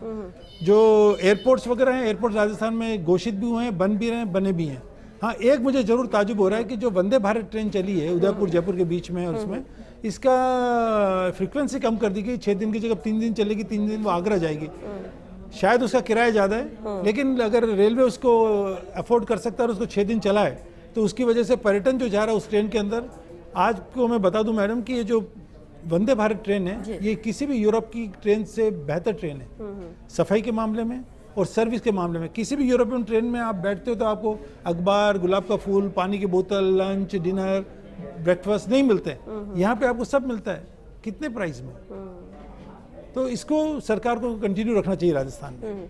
ठीक है, बिल्कुल आपने कहा कि इसको यानी पर्यटन के लिहाज से फिर भी बजट में है कि आप उसको आगे बढ़ा सकते हैं। गगन जैन जी भी हमारे साथ है। गगन जी, हम क्योंकि रिटेल स्टार्टअप की बात कर ली जाए तो उसमें भी स्टार्टअप भी फोकस पे सरकार कर रहा है, लेकिन एक ज्वेलरी सेक्टर, क्योंकि हम यहाँ जयपुर में बैठे हैं और ज्वेलरी का कारोबार बहुत होता है, सोना चांदी सस्ता होने को लेकर भी यहाँ पर घोषणा की गई, कस्टम को लेकर भी कहा गया है। ये सेक्टर कितना संतुष्ट है इस बजट से, या कुछ इंपॉर्टेंट है जो रह गया? अपने पैनलिस्ट का नहीं जानता, बट मैं जब इस डिबेट के लिए आ रहा था तो मुझे था कि मैं बड़ा खुश हूँ मैं इस बजट से। मैं इसलिए खुश हूँ क्योंकि जब सोना सस्ता होता है तो आप वैलेंटाइन डे पे अपनी वाइफ को खुश कर सकते हो। काफ़ी लोग इसको अफोर्ड कर सकते हैं। इतना हर चीज़ में अपने पॉइंट ऑफ व्यू को बताने के लिए इतना आक्रामक होने की ज़रूरत नहीं है, लोग समझते हैं। विश्लेषक समीक्षा कर रहे हो, पर आम आदमी ये देख रहा है कि उसको क्या मिल रहा है और वो उसको क्लियरली समझ में आ रहा है। अब आप अगर ये देखें कि इस बजट में एक मोटा जो ब्रॉड लेवल पर अगर देखें तो 3 चीज़ें मिलाने की जो कोशिश की है। अगर आप देखें कि जब लोकसभा इलेक्शन के परिणाम अपने अनुरूप नहीं आए, इस गवर्नमेंट की इच्छा के अनुरूप नहीं आए, तो मुझे ऐसा लग रहा था कि इस इलेक्शन में ना बहुत इस बजट में बहुत पॉपुलर सी चीजें करेंगे। बिल्कुल, आपको एक सेकंड के रोकना चाहेंगे। तो जेपी नड्डा बजट को लेकर प्रतिक्रिया दे रहे थे, लेकिन गगन जिस वक्त आपको रोका था ज्वेलरी सेक्टर को लेकर आप उससे पहले ये बता रहा था कि मुझे ऐसा लगता था कि जब आपका लोकसभा का चुनाव का परिणाम आपके अनुरूप नहीं आता है, तो मुझे लगा कि फिस्कल डिफिसिट को नहीं फोकस करेंगे, प्रूडेंस को नहीं करेंगे, बहुत सारी स्कीम्स, बहुत सारी योजनाएं कर देंगे। बट इस गवर्नमेंट ने जो 3 चीजों पे फोकस किया, 4.9% रखा, फिस्कल प्रूडेंस पे काम किया, हमने अननेसेसरली बहुत पॉपुलर होने के लिए चीजें नहीं करी। इंफ्रास्ट्रक्चर पे 3.4% का फोकस है। इंफ्रास्ट्रक्चर एक्चुअली बहुत इंपॉर्टेंट है, बिकॉज बहुत आसान है बहुत सारे लोगों को फ्री में फोन बांट देना, जिसकी 3 साल बाद डिप्रिशिएटेड वैल्यू 0 है। बट जब एक रोड बनती है तो उससे एम्प्लॉयमेंट जनरेट होता है, उससे कम्युनिकेशन इंप्रूव होता है, उससे बिजनेस इंप्रूव होता है, उसके दूरगामी परिणाम होते हैं। और तीसरी चीज जो एक फॉर्मलाइजेशन ऑफ इकोनॉमी जो करने की कोशिश की, जैसे जिनकी 1 लाख रुपए से इनकम कम है, गवर्नमेंट ने उनको 15,000 रुपए का जो इंसेंटिव दिया है वो इंकरेज करने के लिए दिया कि आप आइए और आप फॉर्मल इकोनॉमी का पार्ट बनिए। जब हमारी इकोनॉमी फॉर्मल होगी तो हमारी सारी स्कीम्स, प्लानिंग सब कुछ बेटर होगी, हमारे पास डेटा होगा, हम राइट स्कीम ले पाएंगे, राइट कॉलम कर पाएंगे, राइट तरीके के कॉल ले पाएंगे। अब रही ज्वेलरी की बात, ऑब्वियसली जैसा मैंने पहले कहा कि 15% से 6% पे लेके आए इंपोर्ट ड्यूटी को। आप देखें 2011 से 2021 के बीच में 8 बार इंपोर्ट ड्यूटी बढ़ाई गई है। गवर्नमेंट का अपना इंटेंशन रहा होगा राइट कि हमें ना गोल्ड के इंपोर्ट को कम करना है, क्योंकि गोल्ड सेकंड सबसे ज्यादा हमारा फॉरेन एक्सचेंज लेता है ऑयल के बाद, तो उसको कंट्रोल करने के लिए किया गया होगा। पर उसका डाउन साइड ये है कि जैसे ही आप अब सडनली अभी न्यूज़पेपर में देखेंगे तो हमें गोल्ड स्मगलिंग के बारे में सुनने को मिलता है, क्योंकि जब आप इंपोर्ट ड्यूटी बढ़ा देते हो तो स्मगलिंग शुरू हो जाती है। अब आपने इंपोर्ट ड्यूटी कम की है, ऑब्वियसली लोगों के वैलेंटाइन डे बेटर बनेंगे, बट कितना फर्क आ जाएगा अमाउंट में, एक आम इंसान समझना चाहे आप ये समझिए कि आराम से 5 से 6 हजार रुपए का फर्क आ जाएगा। आपकी जो भी 10-12 ग्राम की आप ज्वेलरी लेने जाएंगे तो उतना फर्क आ जाएगा। सिल्वर पे भी ड्यूटी कम की गई है। एक और चीज जो सारे लोग एक्चुअली सोचते हैं कि सोना चांदी ना काफी एक अपर मिडिल क्लास फैमिली के लिए, बट मैं इस व्यापार में और मुझे लगता है कि इस देश का गरीब से गरीब आदमी भी अपने घर की बहू बेटियों के लिए गहना खरीदना चाहता है, ये उसकी एस्पिरेशन है। तो जब आप उनकी परचेज को इंप्रूव करते हैं, उनके एम्बिशन को हेल्प करते हैं, तो इससे एक बहुत बेनिफिट मिलता है।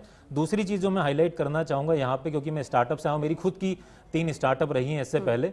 एंजल टेक्स जो है ये आपके इनोवेशन को मार देता है, क्योंकि आज अगर किसी इन्वेस्टर को 1 करोड़ रुपए लगाना है तो वो बिजनेस में लगाना चाहता है, वो गवर्नमेंट को 30 लाख नहीं देना चाहता। आज एंजल टैक्स हटाने से वो 30 लाख रुपए जो गवर्नमेंट को जा रहे थे वो भी बिजनेस में लगेंगे। जब बिजनेस में लगेंगे तो एम्प्लॉयमेंट बेटर होगा, इनोवेशन बेटर होगा। आप ये देखिए कि एक जो सबसे बड़ी चीज, तो बड़ा फैसला इसको खत्म करना की जी बिल्कुल बड़ा फैसला। अगेन एक और चीज जो डेटा के हिसाब से जब हम देखें, 44% इंडिया की स्टार्टअप अब टियर 3 टियर 4 टाउन में आती है।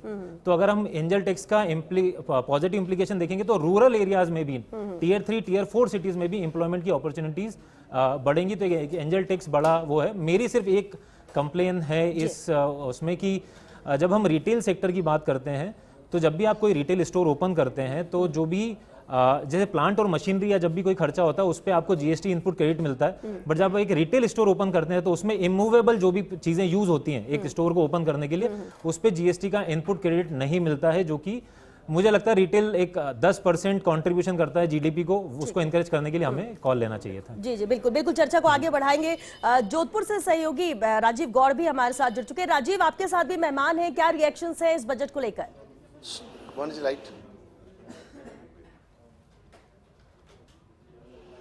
देखिए सुधा, हम सुबह जब बातचीत कर रहे थे तो मध्यम वर्ग को लेकर के खास फोकस किया था, टैक्सेशन में रिबेट की भी बात हमने की थी, रोजगार को लेकर भी चर्चा की थी। तो फर्स्ट इंडिया न्यूज का जो आकलन है वो एक तरह से कह सकते हैं इस बजट में साफ तौर पर देखने को मिला है। और इस वक्त भारतीय जनता पार्टी के वरिष्ठ नेता हमारे साथ हैं। सबसे पहले बात करें जगदीश धड़दे, वरिष्ठ नेता और संभाग प्रभारी भी हैं। क्या कैसे इस बजट को कैसे देखते हैं? क्या वाकई लोकल बावन है या जनता के हित का है? मैं सबसे पहले हमारी वित्त मंत्री सीतारमन जी को धन्यवाद दूंगा। इन्होंने 7वीं बार ये बजट पेश किया है और इतना अच्छा बजट दिया है किसानों को, युवाओं को, महिलाओं के लिए। और हर वर्ग का इसमें ध्यान रखा गया है। और सबसे ज़्यादा मध्यम वर्ग में जो टैक्स का इन्होंने फायदा दिया है और कर्मचारियों के लिए टैक्स का फायदा दिया है, ये सबसे बड़ी। और दूसरा, जो व्यक्ति एक कैंसर से जूझता है, अपना घर बिक जाता है, सीमा शुल्क उसमें मुफ्त कर दिया गया है, उससे बड़ी राहत मिलेगी। किसानों के लिए बहुत कुछ दिया है। सब्जी के लिए छोटी सी जगह, सब्जी के लिए उन्होंने कहा भाई इसके बहुत ज़्यादा इसका प्रोडक्शन बढ़ाएंगे और जिससे किसानों की आय भी होगी और आम जन को सुविधा भी मिलेगी। ऐसे बहुत से विषय हैं गिनाने के लिए जिसमें राहत दिया गया है। हमारे साथ संजीव चंद्रामानी भी हैं, उनसे बात कैसे देखते हैं इस बजट को आप?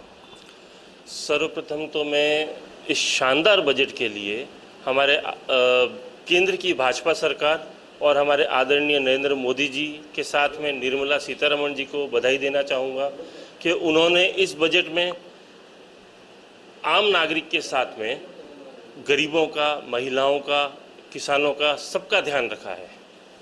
इस बजट में एक जो बहुत अच्छी चीज़ देखने में आई है कि सोने और चांदी की रेट में कमी की गई है, उसके जो टैक्सेस थे उसमें कमी की गई है, जिसका फ़ायदा आने वाले जो वेडिंग सीज़न है उसमें देखने को मिलेगा। जो गरीब आदमी अपनी बच्ची की शादी के लिए कई उम्मीदें पाल के बैठता है, उनको ये फ़ायदा मिलेगा कि वो अपना सोना ढंग से खरीद पाएंगे। असल सिंह जी, कैसे देखते हैं इस पूरे बजट को आप?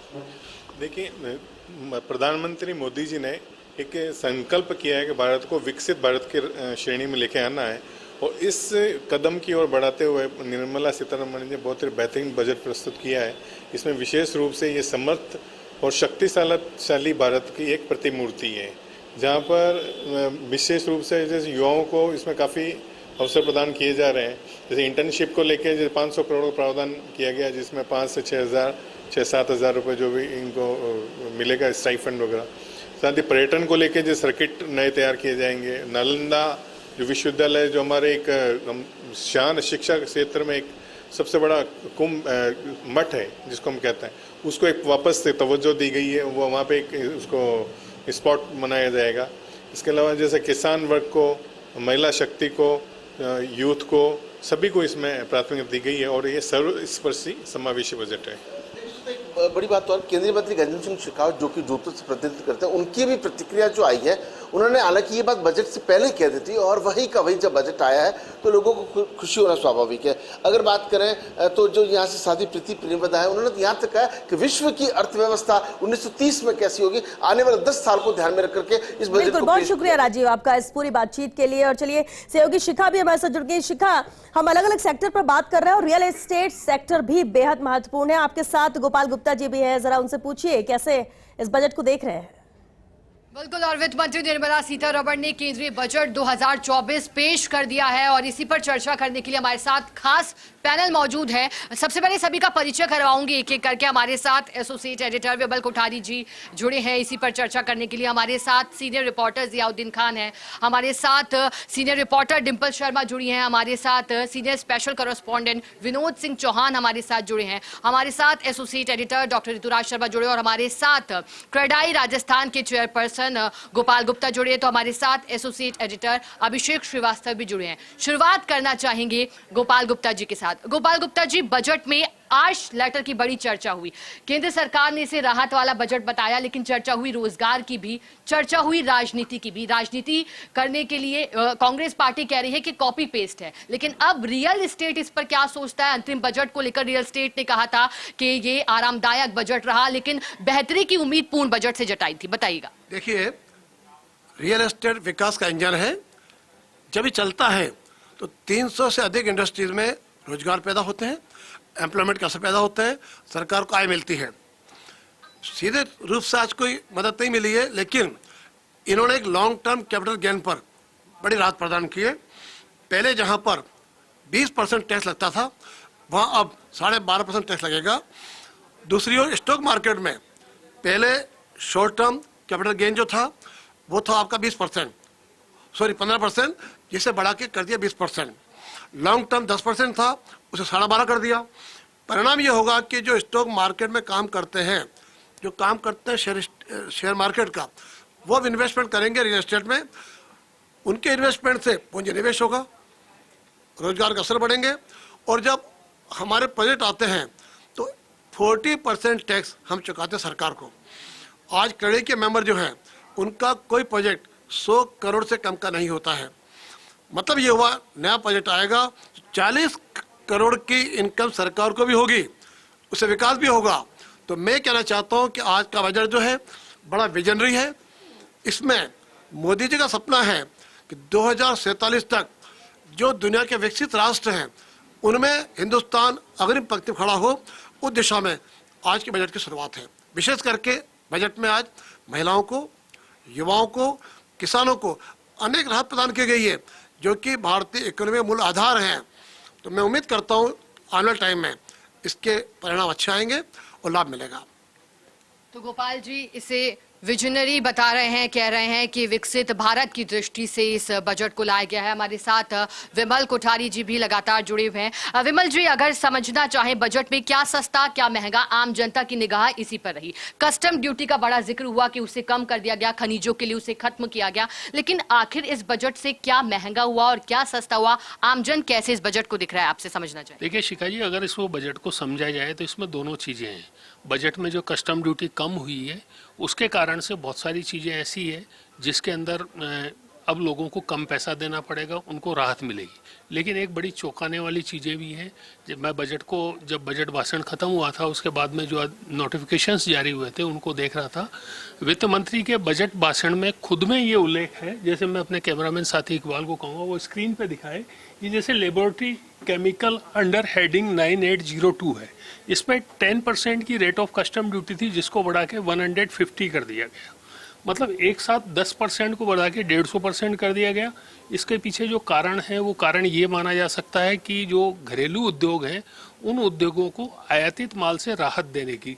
इसी तरह की एक चीज़ और है, जैसे मैंने इसमें देखा है कि ये other roasted nuts and seeds है इंक्लूडिंग एरेका नट्स, मतलब जिसको सुपारी कहते हैं, इस पे 30% की इम्पोर्ट ड्यूटी थी जिसको बढ़ा के 150% कर दिया गया। तो कुल मिला के ये भी कहा जा सकता है कि इस बजट में काफ़ी कुछ चेंजेज है। चलिए, हम बजट पर लगातार खास पैनल के माध्यम से चर्चा कर रहे हैं, लेकिन पैनल हमारे साथ मौजूद है। चर्चा हम इस पर जारी रखें कि आखिर कैसा है आज का बजट, कितना बैलेंस नजर आ रहा है, कि कौन सा सेक्टर खुश है या फिर किसे इंतजार है या उम्मीदों पर खरा नहीं उतरा है। तमाम अहम पहलू है जिस पर चर्चा जारी है। कुछ और मेहमान हमारे साथ स्टूडियो से जुड़ रहे हैं, सीधे उनका रुख करते हैं। सबसे पहले फूलचंद बड़बड़वाल जी, आपका रुख करना चाहेंगे। किसान नेता हैं, हमारे साथ है सुरेंद्र सिंह शाहपुरा जी भी चर्चा में शामिल हुए, होटल इंडस्ट्री से हैं। नवीन शर्मा जी भी यहाँ पर मौजूद हैं, रोड और ट्रांसपोर्ट से हैं। तो सूरज भान सिंह आमेरा जी भी हैं, बैंकिंग सेक्टर से हैं। बहुत स्वागत है आप सभी का चर्चा में शामिल होने के लिए। और फूलचंद जी, आपसे शुरुआत करते हैं, क्योंकि किसान जो कि सरकार की प्रायोरिटी में है, जब बात की जाती है कि किसके लिए ज्यादा कुछ किया जाएगा, ज्यादा सोचती है सरकार, तो कहा जाता है किसान के लिए। तो क्या बजट से किसान खुश है? नहीं, देखो, सरकार ने जो बजट में किसान का नाम सबसे ऊपर रखा जी, पर किसान को दिया क्या ये नहीं समझा पाई सरकार। अब सरकार ये कह रही है कि हमने किसान का एमएसपी बढ़ाया, पर गारंटी नहीं दी। और एमएसपी बढ़ाया C1 से, C2 से नहीं बढ़ाया जी। C2 का मतलब ये होता है कि उस किसान का पूरा खर्चा जोड़ के, उस जमीन का किराया प्लस लेबर, ये सारा खर्चा जोड़ के 50% लाभांश देने की बात होती है। C1 में केवल उस उत्पादन का और उसके जुताई का खर्चा जोड़ के 50%। इसका मतलब बढ़ा, एमएसपी बढ़ा पर C2 फार्मूले से नहीं बढ़ा। तो मैं सबसे पहले सरकार से ये निवेदन करता हूँ कि आप किसान को समर्थन मूल्य कम से कम C2 फार्मूले से दे दें, जिससे किसान की आय बढ़े। नहीं, आने वाले टाइम में किसान नाम रहेगा, किसान नहीं बचेगा। क्योंकि आज किसान के परिवार का बच्चा किसानी नहीं करना चाहता, चाहे वो चाय की दुकान कर ले, चाहे वो लेबर का काम कर ले, चाहे और कुछ उसको जो काम मिलेगा वो कर लेगा, पर वो किसानी नहीं करना चाहता, क्योंकि आज किसानी गाठे का सौदा हो गया। दूसरा, इन्होंने एक यूनिक कार्ड बनाने की जो बात कही है, चलो मैं उस चीज के लिए किसान को बहुत धन्यवाद देता हूँ, पर वो यूनिक कार्ड बनाएंगे कैसे? क्योंकि हमारी जोत घटी है और मतलब परिवार बढ़ा है। तो मैं ये चाहता हूँ कि उस किसान को यूनिक कार्ड के साथ अगर उसका तकासमा सरकार अपने स्तर पे, जैसे पहले पूर्ववर्ती आज से 20-30 साल पहले पैमाइश हुई थी, वैसे सिस्टम को फॉलो करके और उस किसान का घर का झगड़ा खत्म करते हुए अगर वो यूनिक कार्ड देती है तो ये सरकार उस किसान की बहुत ही तगड़ी हितैषी है। दूसरी बात ये कह रहे हैं कि हम किसान का कल्याण करना चाहते हैं 2047 तक। इसको मैं तो ये चाहता हूँ कि इस किसान को इनकम टैक्स जारी कर दें। आज टैक्स फ्री क्यों छोड़ते हो इसको? क्योंकि हम भी टैक्स तो देते हैं। ये इनकम जितनी होती है ये 80% इनकम हमारे उत्पादनों से, हमारी उपभोक्ताओं की वजह से ही होती है। तो उस इनकम टैक्स से हम वंचित क्यों हैं? क्योंकि आर्थिक आजादी किसान को भी चाहिए। आज मेरे से ऊपर आज की तारीख में लेबर क्लास है। आज दिहाड़ी मजदूर अगर जयपुर सिटी में आप लेने जाओगे तो 700-800 रुपए से कम में नहीं मिलेगा। पर अगर किसान को वो दिहाड़ी मजदूर चाहिए, मेरे को कल निराई करने के लिए बाजरे की मजदूर लेने गया गांव में तो 600 रुपये मेरे को मजदूर नहीं मिल रहा। और अगर मैं उस मेरे खेत में 6000 के मजदूर लगा के और फिर बाजरा बेचने जाऊं और वो 6000 का नहीं बिके तो फिर मेरे बचा क्या? इसलिए मैं उस किसानी को छोड़ दूंगा। ऐसे ही लाभकारी किसान नीति बना के सरकार किसान को बचाए, इस देश को बचाए। नहीं आने वाले टाइम में खाद्यान्न का बहुत बड़ा संकट आ रहा है क्योंकि किसान खेती से बिल्कुल दूर होता जा रहा है। बिल्कुल किसान खेती से दूर हो रहा है। सरकार की तरफ से अन्न फ्री भी दिया जा रहा है गरीबों के लिए और इसलिए अब स्थिति ये आ रही है कि हमें इंपोर्ट करना भी पड़ रहा है। तो ये भी एक मुश्किल जरूर है। सुरेंद्र सिंह जी भी हमारे साथ हैं। सुरेंद्र सिंह शाहपुरा जी होटल इंडस्ट्री एक्सपर्ट हैं। सुरेंद्र जी, कोविड काल के बाद अगर कोई इंडस्ट्री सबसे ज्यादा ट्रैक से उतरी थी तो वो होटल इंडस्ट्री थी, उसके बाद वो धीरे धीरे ट्रैक पर आई। लेकिन सुरेंद्र जी, इस बजट को कैसे होटल इंडस्ट्री देखता है? क्या राहत नजर आ रही है आपको? मेरे मानने में ये जो बजट है it has got a very strong foundation. Covid के बाद में अगर आप देखेंगे 2022 के बाद में ये दूसरा बजट है 23-24 का जी।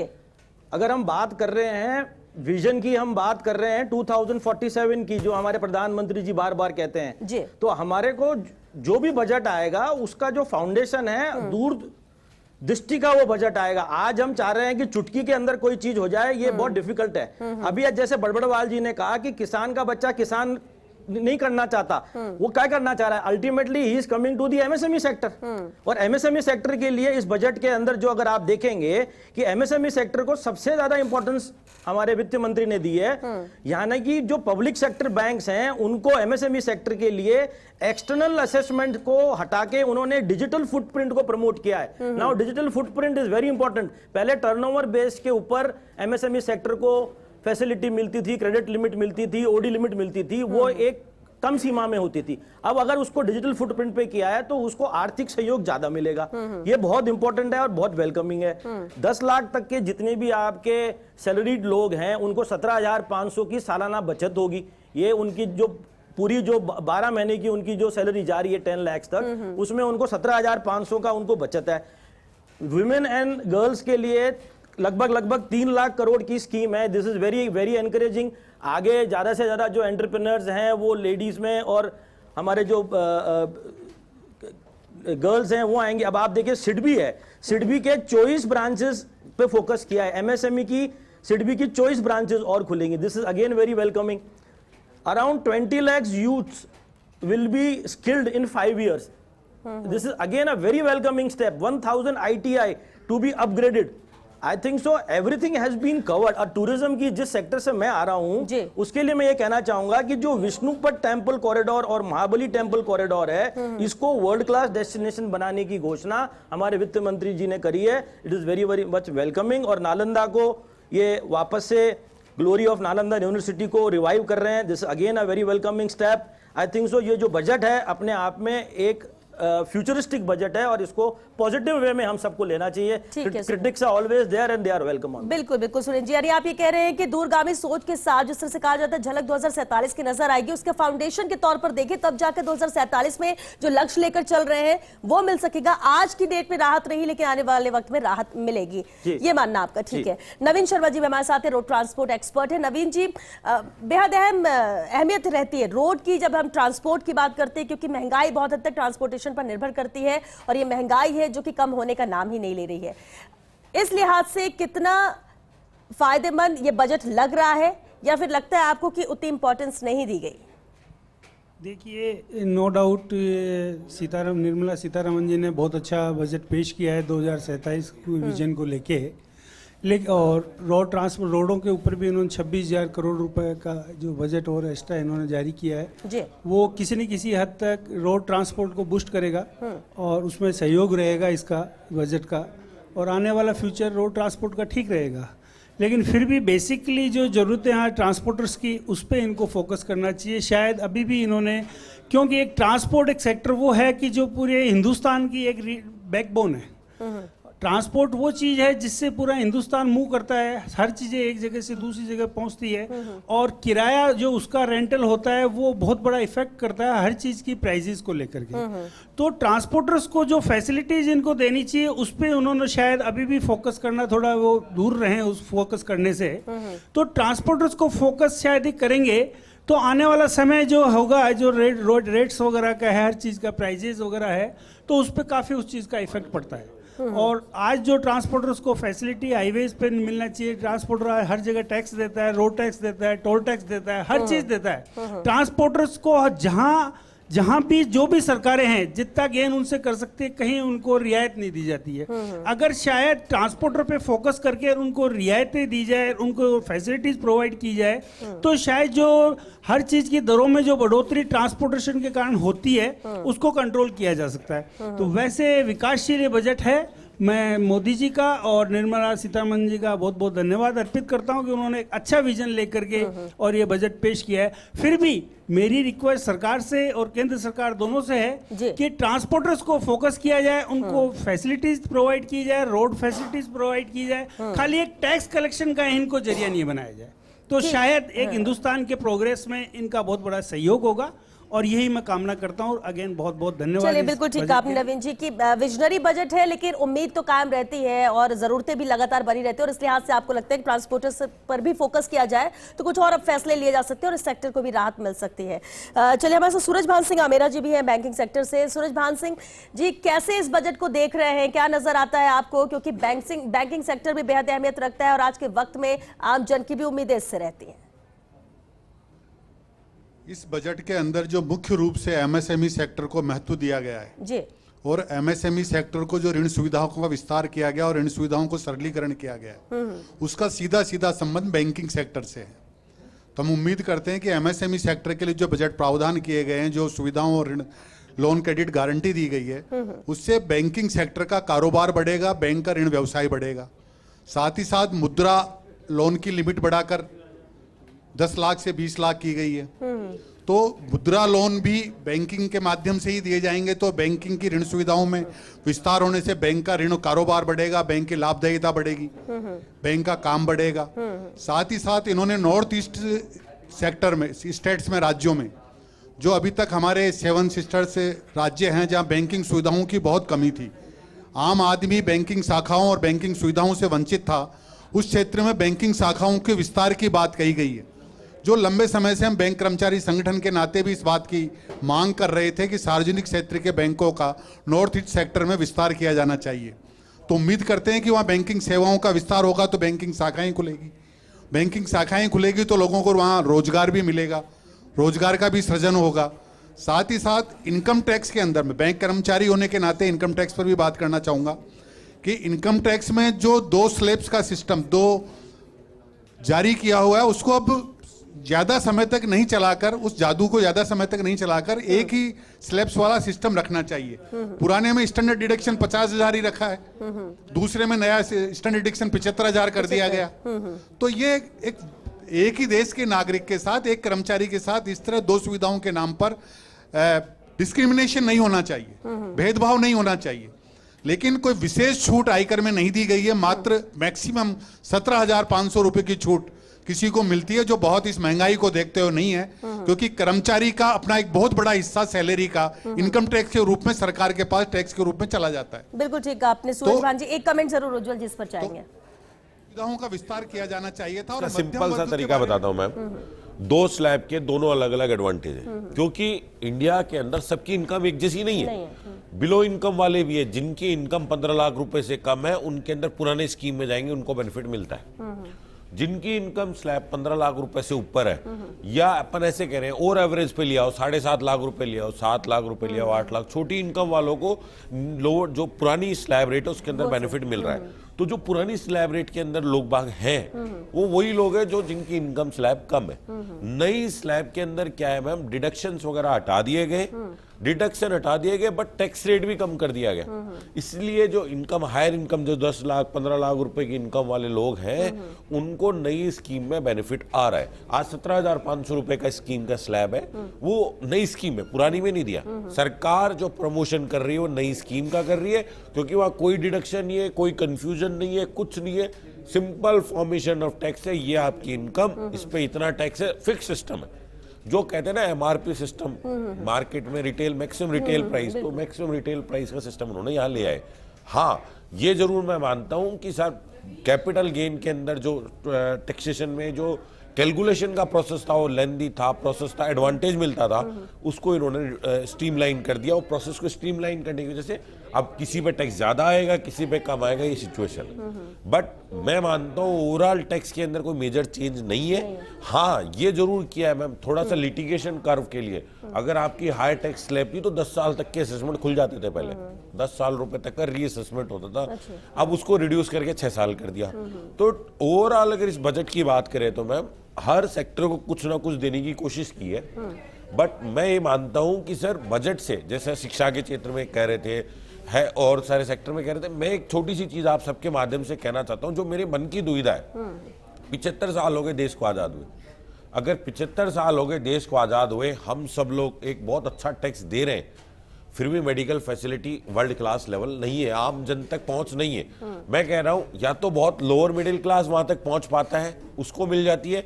जो एक एटमॉस्फेयर हमने जो टैक्स दिया, हमने जो देश को कमा के दिया, उसका क्या हमारे बच्चों को एजुकेशन नहीं है। आज ये कह रहा हूं सरकार के ही 2 सिस्टम है, एक गवर्नमेंट स्कूल है और एक केवी या प्रधानमंत्री श्री जो एजुकेशन स्कूल, उसके अंदर बहुत अच्छा कर रहे हैं। वो पूरे इंडिया पे क्यों नहीं लागू हो सकता था? आप एजुकेशन पॉलिसी की बात कर रहे थे, आप, मैं कह रहा था कांग्रेस बीजेपी नहीं, कोई कांग्रेस बीजेपी लड़ाई मत लड़ो सर, एक सेकंड के लिए आओ देश पे। देश को सर 75 साल में क्या मिला था? आप पढ़ाते हो सरकारी स्कूल में, बता दो इनमें से अपन सब में से हाथ ऊपर कर दो, अपन सब 7 जनों में से किसी का बच्चा सरकारी स्कूल में पढ़ता हो तो, किसी ने सरकारी हॉस्पिटल में इलाज कराया हो तो, या पूरी मीडिया बैठी है यहाँ पे, इतने सारे लोग, इनमें से बताए साहब किसी ने कराया तो? क्यों नहीं करा पाते साहब? हम टैक्स नहीं दे रहे, हम देश के नागरिक नहीं है, हमने क्या देश के लिए कुछ नहीं किया? क्यों नहीं किया साहब? सर मैं आपसे एक जानना चाहता हूं, जैसे ईपीएफ जो पीएफ ईएसआई का जो बेनिफिट मिलता है, ईएसआई कार्ड बनता है, वैसा कार्ड बना के दो ना, हम टैक्स देते हैं तो। आज 100 करोड़ का टैक्स दे रहे हैं हम लोग, तो सर एट द एंड क्या होगा? इससे ना सर एक चीज मैं बोलना चाहता हूं सर, इससे जो हम लड़ाई लड़के, कांग्रेस बीजेपी की लड़ाई लड़के माहौल गर्म कर रहे हैं सर, अच्छी जो क्रीम लोग है ना वो इंडिया माइग्रेट करके जा चुके, वो इंडिया के बाहर जा रहे हैं। ये भी तो एक सवाल उठते हैं कि क्यों जा रहे हैं? क्यों जा रहे हैं मैडम? सोसाइटी में आज क्या चाहिए? फ्री में कुछ नहीं चाहिए साहब किसी को। अगर राशन भी फ्री में देने लग गए ना आप लोग, आज फ्री चाहिए, हेल्थ चाहिए फ्री में, साहब मेरी इमरजेंसी होगी हेल्थ की, एजुकेशन चाहिए फ्री में, इसके अलावा अगर कोई चीज दे रहे हैं हम फ्री में तो वो बर्बाद कर रहे हैं देश को और देश की इकोनॉमी को। आपने बहुत अच्छा सवाल उठाया, जिसी पे मैं जा रहा था। कांग्रेस हो या बीजेपी हो, जो सिस्टम हमारा बना हुआ है वो सिस्टम एक ही डर्रे पे चल रहा है। अब वो कह रहे थे जो पूर्व प्रवक्ता थे कि हमारा बजट 3 गुना 4 गुना हो गया, तो टैक्स भी तो 20 गुना कर दिया, तो बजट तो बढ़ना ही है। हर साल महंगाई बढ़ेगी तो बजट तो बढ़ना ही बढ़ना है, इनकम बढ़ रही तो पॉपुलेशन बढ़ रही है, हर चीज बढ़ रही है। बहुत गजब बात कही है आपने कि जो हम पैसा देते हैं उसके बदले सरकार हमें क्या देती है, सवाल ये है। और कोई व्यक्ति खड़ा हो कि मुझे ये बता दे सरकार मुझे बदले में ये देती है, कोई क्षेत्र, सिर्फ एक को छोड़ के, नेताओं को और गवर्नमेंट सर्वेंट को, इन 2 को सब कुछ देती है वो। मैं कल परसों एक मिनिस्टर का उठा के देख रहा था कितनी तनख्वाह मिलती है, तो 2,35,000, उनको 25,000 तो सिर्फ और सिर्फ मोबाइल के मिलते हैं। अब मेरे समझ नहीं आता, मैं पूरे राजस्थान में 649 के प्लान में बात करता हूं, तो मिनिस्टर 25,000 में किससे बात करता है? नंबर 1।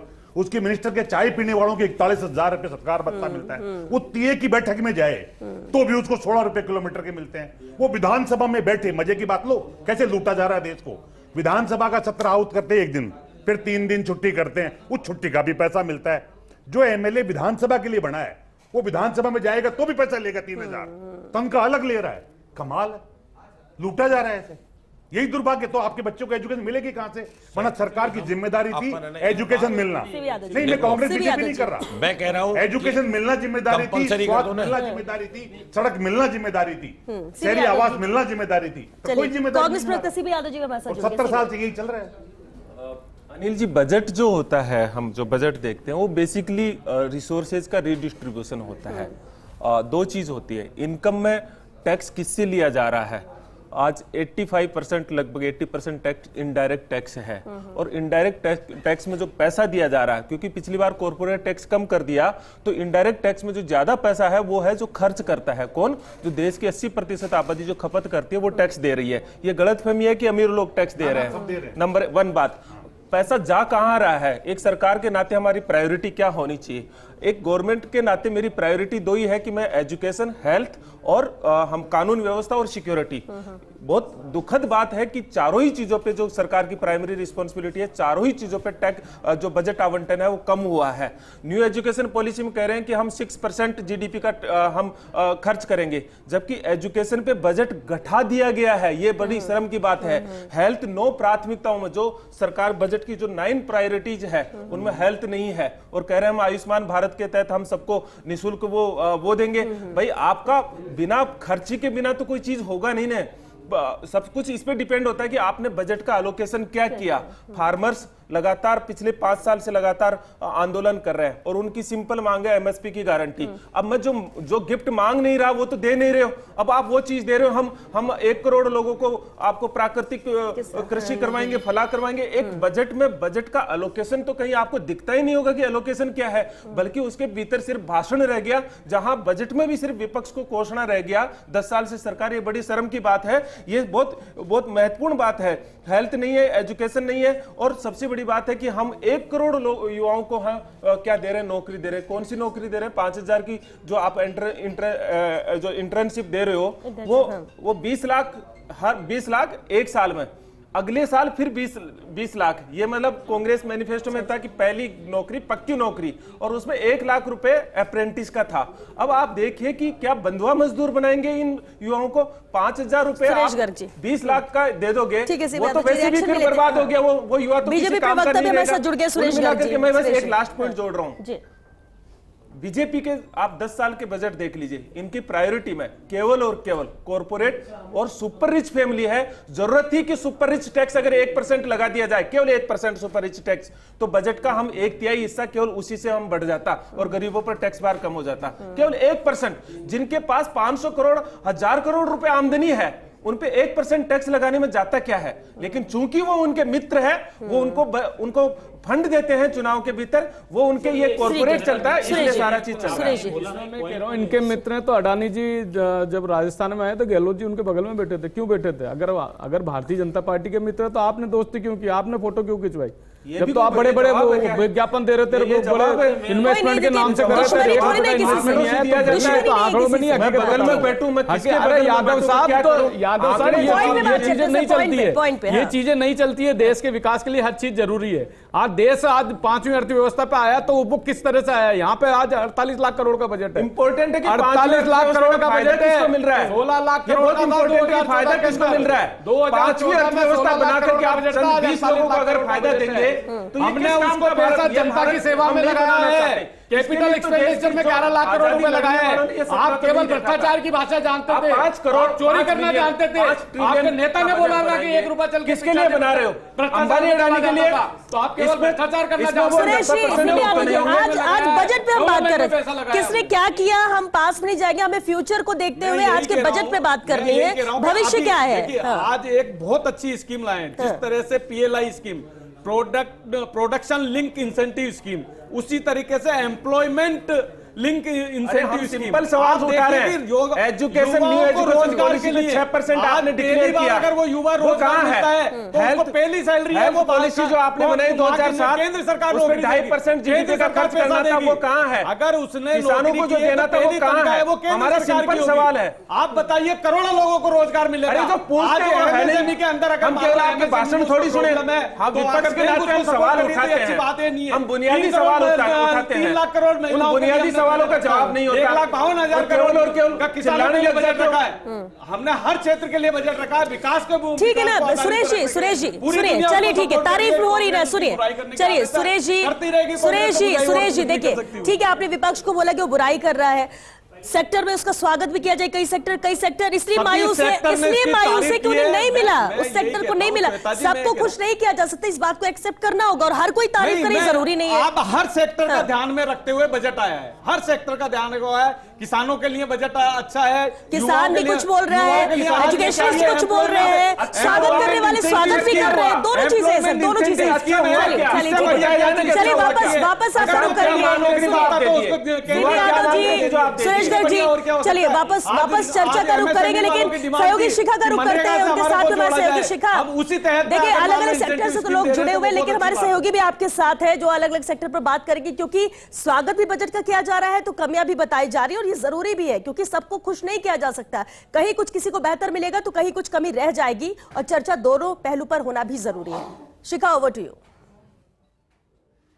लगातार चर्चा करी है कि बजट का पिटारा जब खुला तो फिर किसे संजीवनी मिली, किसे नहीं, लेकिन खास पैनल हमारे साथ भी यहाँ मौजूद है, हम भी लगातार चर्चा कर रहे हैं। अभिषेक जी, शुरुआत अब आपके साथ करना चाहूंगी। बजट में शहरी आवास को लेकर क्या ऐलान किए गए, और खासतौर पर होम सब्सिडी की भी बात की गई? बिल्कुल शिखा, आप देखिए कि जो शहरों की अगर हम बात करें तो जैसे हम शुरुआत करें तो अर्बन प्लानिंग पे खास फोकस किया गया है। शहरों के आसपास के जो इलाके हैं उनकी कनेक्टिविटी किस तरह से हो, तो उस पर ट्रांसपोर्टेशन पे फोकस किया जाएगा, उसके लिए स्कीम लाई जाएगी। इसके अलावा जो वहाँ पे जो इकोनॉमिक जो स्कीम्स है वो भी लाई जाएगी, ताकि आसपास के इलाके में जो लोग रहते हैं तो वो बड़े शहरों की ओर पलायन नहीं करें और उनको उनके जगह पर ही रोजगार मिले। इसके अलावा अगर हम बात करें जो पुरानी बसावट है, जिसका यहाँ पे नाम दिया गया ब्राउन फील्ड रीडेवलपमेंट, की जो पहले से जो बसावट है उसको किस तरह से सुव्यवस्थित किया जाए, नियोजित किया गया, उसके लिए स्कीम लाई जाएगी। इसके अलावा जो 30 लाख से अधिक जनसंख्या वाले जो बड़े शहर हैं जिनकी आबादी है, उसमें पूरे देश में जो है 14 बड़े शहर छाटे जाएंगे जिनमें पब्लिक ट्रांसपोर्ट को दुरुस्त किया जाएगा। तो पब्लिक ट्रांसपोर्ट का जो सबसे रामबाण माना जाता है वो मेट्रो माना जाता है।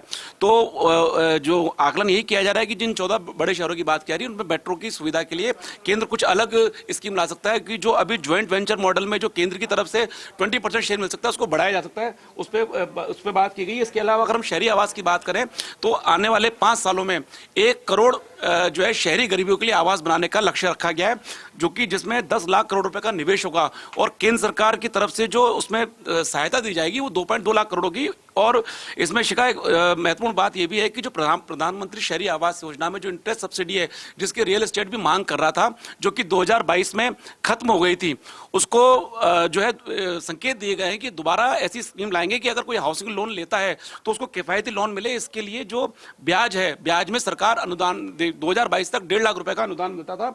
इसके अलावा अगर हम बात करें तो जो 100 बड़े शहरों की भी बात की गई है कि 100 बड़े शहर चिन्हित किए जाएंगे जिनमें जल आपूर्ति, सीवरेज और जो ठोस कचरा प्रबंधन है उस पर काम किया जाएगा। इसके अलावा जो ट्रीटेड वाटर है उसका हम किस तरह से यूज कर सकते हैं, इरिगेशन में यूज कर सकते हैं, या जो तालाब है उनको भरने में कर सकते हैं, उस पर काम किया जाएगा। और स्ट्रीट जो वेंडर्स हैं, जो जिनके लिए PM स्वनिधि योजना भी चल रही है, उनके लिए भी ये कहा गया है कि चुनिंदा शहरों में हर हफ्ते का इस तरह का कोई हाट बाजार या इस तरह की कोई स्कीम जो हब है लाया जाएगा। और जो इसकी शहरी भूमि की अगर बात करें तो जो शहरी भूमि में जो निकायों को जो आय होती है, तो निकायों की आय बढ़ाने को लेकर इस तरह से किया गया है कि जैसे अर्बन डेवलपमेंट टैक्स है तो उसको GIS से जोड़ने की बात है, ताकि अर्बन जो निकाय हैं उनकी जो है माल्याला सुधरे।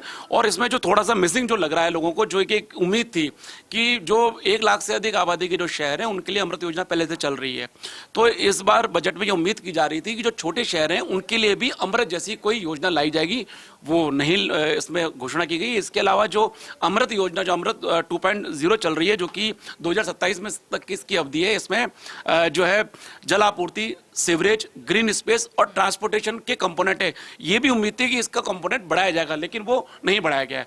तो ये शहरों के लिहाज से अगर हम देखें कि जो कुछ बड़ी उम्मीद थी वो घोषणा नहीं हुई, लेकिन इसके अलावा काफ़ी कुछ काम किया गया, खासकर जो गरीब शहरी है उन पर ध्यान दिया गया, उनको आवास उपलब्ध कराने के लिए बात की गई है और शहरों का डेवलपमेंट किस तरह से हो और एक प्लान डेवलपमेंट किस तरह उस पर बात की गई। बिल्कुल, यानी कि शहरी आवास को लेकर के किफायती बताया, लेकिन कहा कि कुछ फैक्टर्स यहाँ मिसिंग है। हमारे साथ ऋतुराज शर्मा जी भी लगातार जुड़े हुए हैं। ऋतुराज जी, अगर बात करें, क्योंकि बजट पर कारोबारी और कर्मचारी इन दो की पैनी निगाहें थी, अब कर्मचारियों को बजट से क्या मिला? देखिए, जो इस बजट की पूरी छवि वो केंद्रित रखने की कोशिश की गई है रोजगार पर। ऐसा माना जा रहा है कि जो बार बार ये कहा जाता था, कि बार बार आलोचना की जाती थी कि रोजगार खत्म हो रहे हैं, रोजगार इतने नहीं हो पा रहे हैं मोदी सरकार में, तो एक छवि बदलने की एक कोशिश के रूप में दिया जा रहा है। तो उद्योगों को कैसे प्रोत्साहित करें, क्योंकि सरकारी क्षेत्र में लिमिटेशंस हैं और उद्योगों को किस लिए प्रोत्साहित करें, इसलिए उन्होंने एक योजना निकाली है जो औपचारिक क्षेत्र में कामगारों के रूप में शामिल होने में जो नवनियुक्त जो कर्मी उनको 1 महीने का वेतन देने की बात कही है। तो ये सरकार की ओर से 1 महीने का वेतन दिया जाएगा और इसमें 5,000 की 3 किस्तों में 15,000 अधिकतम वेतन होगा। ये एक योजना है जिससे कि उद्योग ज़्यादा से ज़्यादा कर्मचारियों को लेंगे, लेकिन इसमें इसका दूसरा एस्पेक्ट ये भी है कि ये एक तरह से आभासी योजना मानी जा सकती है, क्योंकि हो सकता है 1 महीने, 2 महीने, 3 महीने और 1 साल तक के लिए रख लिया जाए, लेकिन बाद में उनका भविष्य का क्या होगा ये भी पता नहीं है। हालांकि 210 लाख युवाओं को कवर करने की बात कही गई है।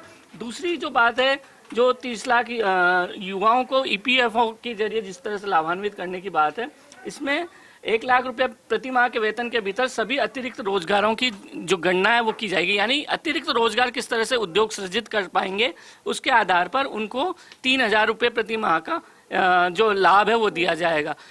जैसे जो अंशदान होता है, जो नियोक्ता का अंशदान होता है, उसमें वो 3,000 रुपये सरकार की ओर से दिए जाएंगे। तो ये एक अच्छी घोषणा है, लेकिन यहाँ भी फिर वही बात आती है सामने कि इसका अगर नेगेटिव पॉइंट देखें तो हो सकता है ये भी आगे चलकर आभासी योजना के रूप में निकले, क्योंकि शुरुआत में जब नियोक्ता EPFO अंशदान के रूप में देता है तो वो इतना डगर मगर नहीं कर सकता, क्योंकि सरकार अगर करेगी तो थोड़े समय के लिए कर सकती है, इससे ज़्यादा नहीं कर सकती है। एक मुख्य बात यह थी कि 8वें वेतन आयोग के लिए बड़े आशान्वित थे कर्मचारी, लेकिन 8वें वेतन आयोग के बारे में इसमें कुछ नहीं कहा है। साथ ही साथ जो एक अन्य बड़ी चीज़ है कि NPS एक बड़ी दुखती रग है और NPS के लिए NPS वर्सेस OPS के लिए जो राजनीतिक लड़ाई भी लड़ी गई। NPS के लिए केवल इतना सा कहा है कि एक ऐसा समाधान निकाला जाएगा जिससे प्रासंगिक मुद्दों का समाधान होगा। अब इस पर कोई रोड मैप नहीं बताया गया। पिछले साल भी यही स्थिति थी कि कोई मुद्दों का समाधान करेंगे। ऐसे माना जा रहा था कि आंध्र प्रदेश मॉडल इसमें लाया जाएगा, क्योंकि जिसमें बेसिक पे जो होती है उसका जो 50% है वो कर्मचारियों को देना पड़ता है पेंशन के रूप में। ये आंध्र प्रदेश मॉडल है। इसको लागू कैसे किया जाएगा, क्योंकि अगर केंद्र लागू करता है तब अपने अपने हिसाब से राज्य उसमें आगे बढ़ते। और अगर राजस्थान की बात करें तो राजस्थान को ये देखना ज़्यादा ज़रूरी है कि वो NPS वहाँ केंद्र में कैसे लागू होगी, जिसके आधार पर फिर वो यहाँ लागू की जाए, क्योंकि NPS और OPS की लड़ाई जो है राजस्थान में काफ़ी समय से लड़ी जा रही थी और इसको लेकर कहीं ना कहीं घोषणा होने की संभावना कर्मचारियों को लग रही थी। तो यहाँ पर भी एक हद तक यहाँ पर निराशा, लेकिन जो महिला सशक्तिकरण को देखते हुए जो स्वयंसेवी सहायता समूह है उनको और सशक्त करने की बात की गई है। हालांकि ये किस रूप में सशक्तता नजर आएगी ये देखने वाली बात है, क्योंकि उसका भी रोड मैप नहीं पता चला। ऋतुराज के मुताबिक कई अच्छी योजनाएं, लेकिन भविष्य को लेकर अभी भी संदेह और संकोच की स्थिति किसी फैक्टर पर। चलिए, हमारे साथ सीनियर रिपोर्टर डिंपल शर्मा भी जुड़ी हैं। डिंपल, अगर रोजगार की बात करें, युवाओं की बात करें, तो बजट को लेकर कहा गया कि जो पहली बार नौकरी पाने वाले हैं उनकी तो बल्ले होनी है। क्या लगता है युवाओं के लिए क्या लेकर आई है सरकार? देखिए, बिल्कुल शिखा, युवाओं के लिए खास इस बार के जो बजट था, यूनियन बजट, उसमें ज़्यादा ही खास रहा, क्योंकि 5 चीज़ें ऐसी है जिसको लेकर ज़्यादा फोकस रहा। और सबसे बात जो एजुकेशन है, एम्प्लॉयमेंट है और स्किल डेवलपमेंट, इन 3 चीज़ों पर ही फोकस रहा युवाओं के इर्द गिर्द जो की बात है। पहली चीज़ है जो कि 2.25 लाख करोड़ का जो प्रावधान है कि तीनों चीज़ों पर जो एक्सपेंस होगा वो ये राशि है। उसके साथ जो स्किल डेवलपमेंट है, यानी कि आप स्किल डेवलपमेंट में मानिए 20 लाख से ज़्यादा युवाओं को, यानी कि सरकार ने वेरियस ऑप्शन दिए युवाओं को कि जो जॉब ट्रेनिंग में जाना चाहते हैं उनके लिए भी जो टॉप इंटर्नशिप कंपनीज है, जो भारत में टॉप इंटर्नशिप कंपनीज है, उनमें ट्रेनिंग करवाई जाएगी, उनकी इंटर्नशिप कराई जाएगी। उनके साथ साथ ही उनका जो खर्च होगा वो भी कंपनियां ही उन पे व्यय करेगी, कंपनियां ही वो खर्च उठाएगी। और साथ ही जो सबसे बड़ी बात है, जो अब तक का जो सेंटर ऑफ अटेंशन था इस पूरे बजट में युवाओं के लिए, वो था लोन के लिए, कि उच्च शिक्षा है, आर्थिक रूप से जो कमजोर है युवा, उनको जाना है उच्च शिक्षा के लिए। लोन की सबसे बड़ी जो दिक्कत आती है वो है जो लोन है, वित्तीय लोन के वित्तीय सहायता के रूप में जो लोन है वो 10 लाख तक का जो लोन है उनको मिल पाएगा।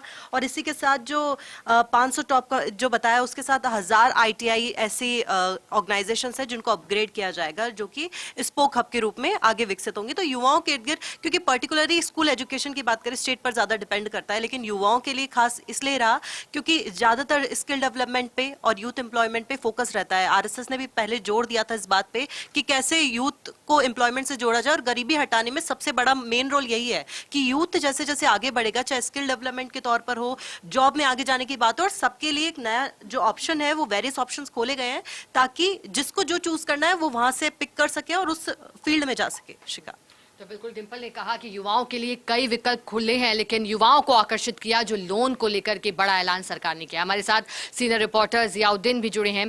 जिया, अगर आपके नजरिए से समझना चाहें तो क्या लगता है बजट को लेकर, क्या खास तैयारी MSME सेक्टर को बूम पर लाने की कोशिश, क्योंकि विपक्ष तो कह रहे थे कि MSME को बड़ा झटका सरकार ने कई सालों में दिया, लेकिन इस साल क्या मिला है केंद्र में?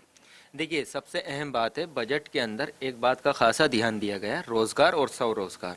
रोजगार मिलेगा जब उद्योग धंधे स्थापित होंगे, नए उद्योग धंधे खोले जाएंगे, नए कॉरिडोर बनाए जाएंगे, उसको लेकर घोषणा की गई।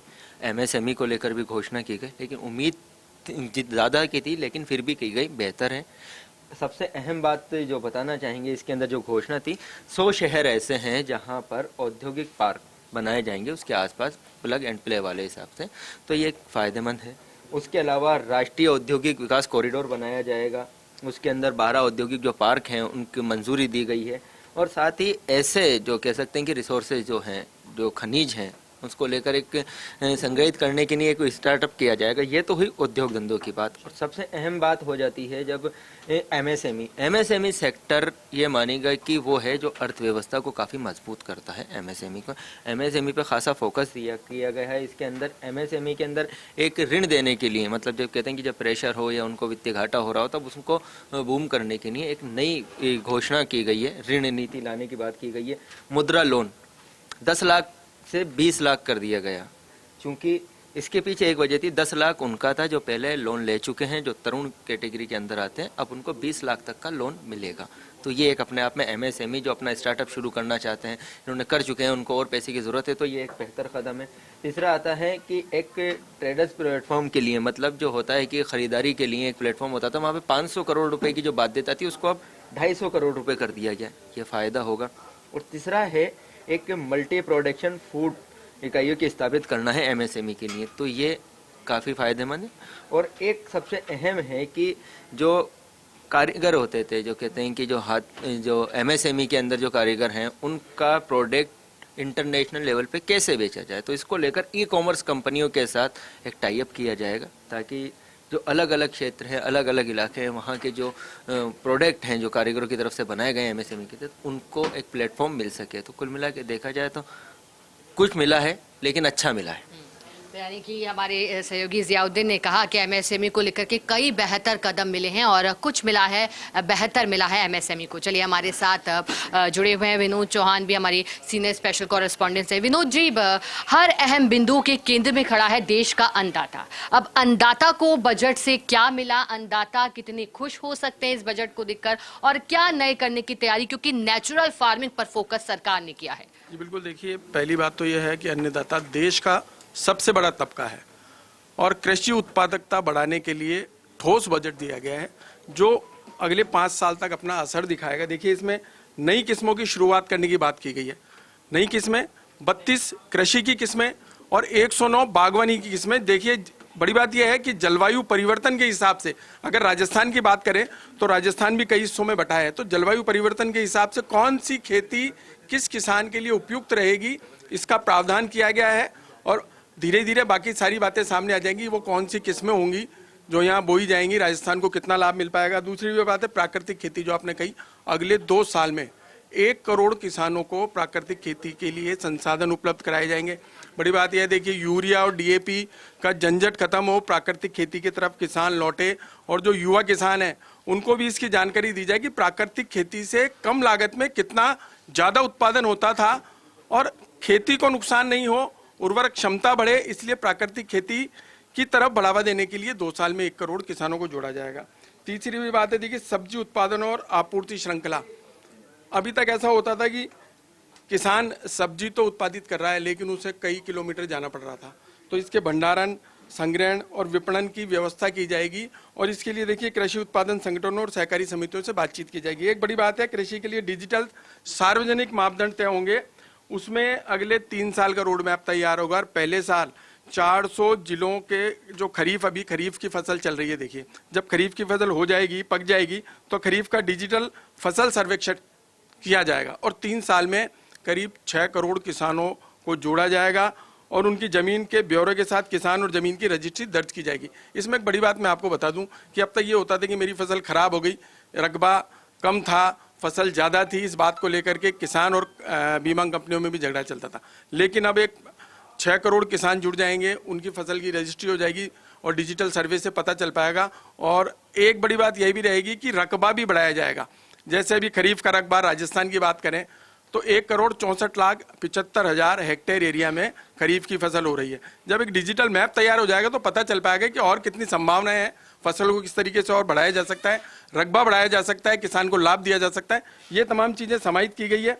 और देखिए झींगा उत्पादन और निर्यात, राजस्थान में अभी झींगा उत्पादन में अलवर, भरतपुर और चूरू का कुछ क्षेत्र है। तो जब इस निर्यात को और झींगा उत्पादन को बढ़ावा मिलेगा तो राजस्थान के ऐसे कई क्षेत्र हैं जिनमें किसान आगे आएंगे और उत्पादक तो बढ़ेगी और किसान को फायदा भी होगा। देखिए सरकार हमेशा यही सोचती रही है कि किसान की आमदनी कैसे दोगुनी की जाए, कैसे उसको बढ़ाया जाए, लेकिन इस बजट में किसानों की 2 मांगें अधूरी रह गई।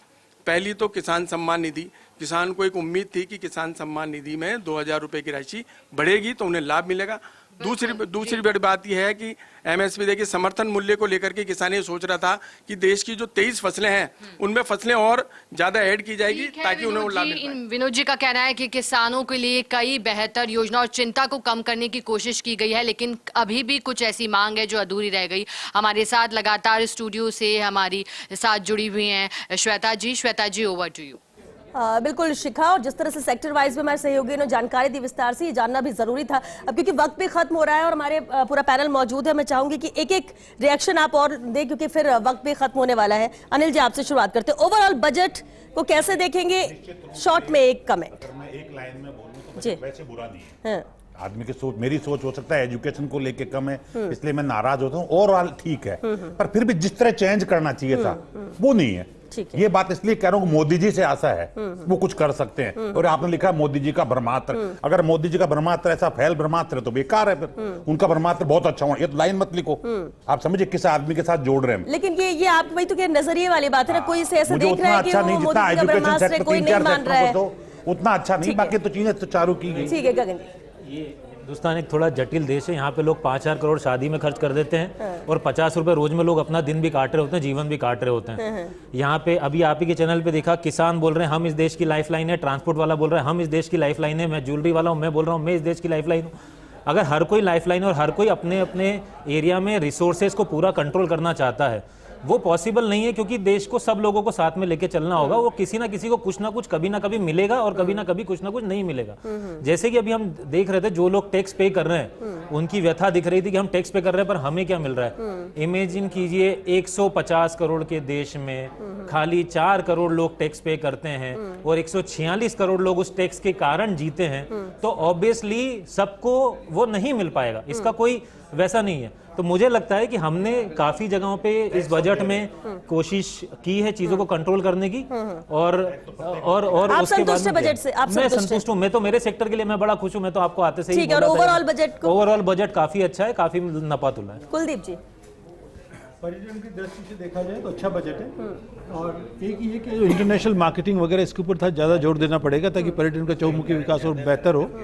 और कुल मिला के जैसे शाहपुरा साहब ने बताया था कि एक अच्छा फाउंडेशन है, तो एक अच्छा फाउंडेशन है बजट। और अभी आने वाले हर वर्ष बजट घोषित होगा, तो इस वर्ष का जो बजट है वो संतोषजनक है और इससे बहुत ज़्यादा आशाएं हैं। अच्छा मैम इस बजट को अगर अपन देखें तो एक इंडिया के अंदर एक मैन्युफैक्चरिंग का, स्किल लेबर का, मैन्युफैक्चरिंग का ये हब बनने की तैयारी है देश के अंदर। तो आने वाला टाइम जो कहना है कि हमारा जो कंपटीशन होगा, हमारे जो प्रोडक्ट होंगे वो मेक इन इंडिया प्रोसेस पे बहुत बड़ा बूस्ट लेकर के आएगा, क्योंकि सारा पैसा जो आज बाहर चला जाता है इंपोर्ट करते हैं तो वो इंडिया में रहेगा। जब इंडिया में रहेगा, गवर्नमेंट की पॉलिसी ये है कि इंडस्ट्री को प्रमोट करना है। जब इंडस्ट्री को प्रमोट करना तो रोजगार भी मिलेगा, टैक्स भी मिलेगा, सारे सेक्टर भी चलते जाएंगे, ट्रांसपोर्टेशन भी चलेगा, हर सेक्टर को ग्रोथ मिलेगा जब इंडस्ट्री चलेगी तो। क्योंकि यहीं एजुकेशन मिलेगी, यहीं स्किल मिलेगी, यहीं सब कुछ मिलेगा। तो मैं मानता हूँ this a very good budget for Indian nation. Over 10 में से कितने पॉइंट्स आप देंगे इस बजट को? मैम 10 में से 7 देता हूँ, 70%। 10 में से 8 दूंगा। 10 में से 8 देंगे आप। अनिल जी? 10 में से 4 ओवरऑल बजट के लिए या सिर्फ एजुकेशन के लिए? नहीं, सारा ही ओवरऑल 4 बहुत ज्यादा। 10 में से 8 देंगे जी।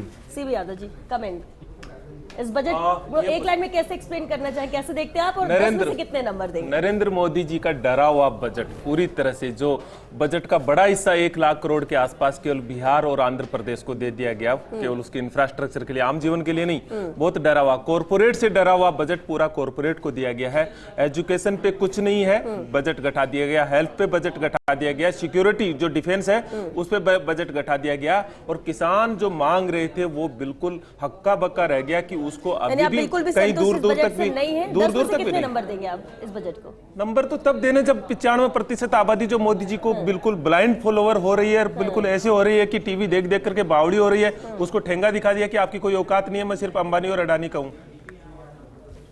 तो क्या नंबर दूं? फिर भी आपकी नजर में क्या नंबर दूं? कांग्रेस पार्टी उस गरीब आदमी का आवाज है, उसके लिए बजट में ठेंगा है। श्वेता जी, ये 99 नंबर वाले लोग हैं। मैन्युफैक्चरिंग ये 100 में से 99 और 543 में से 99।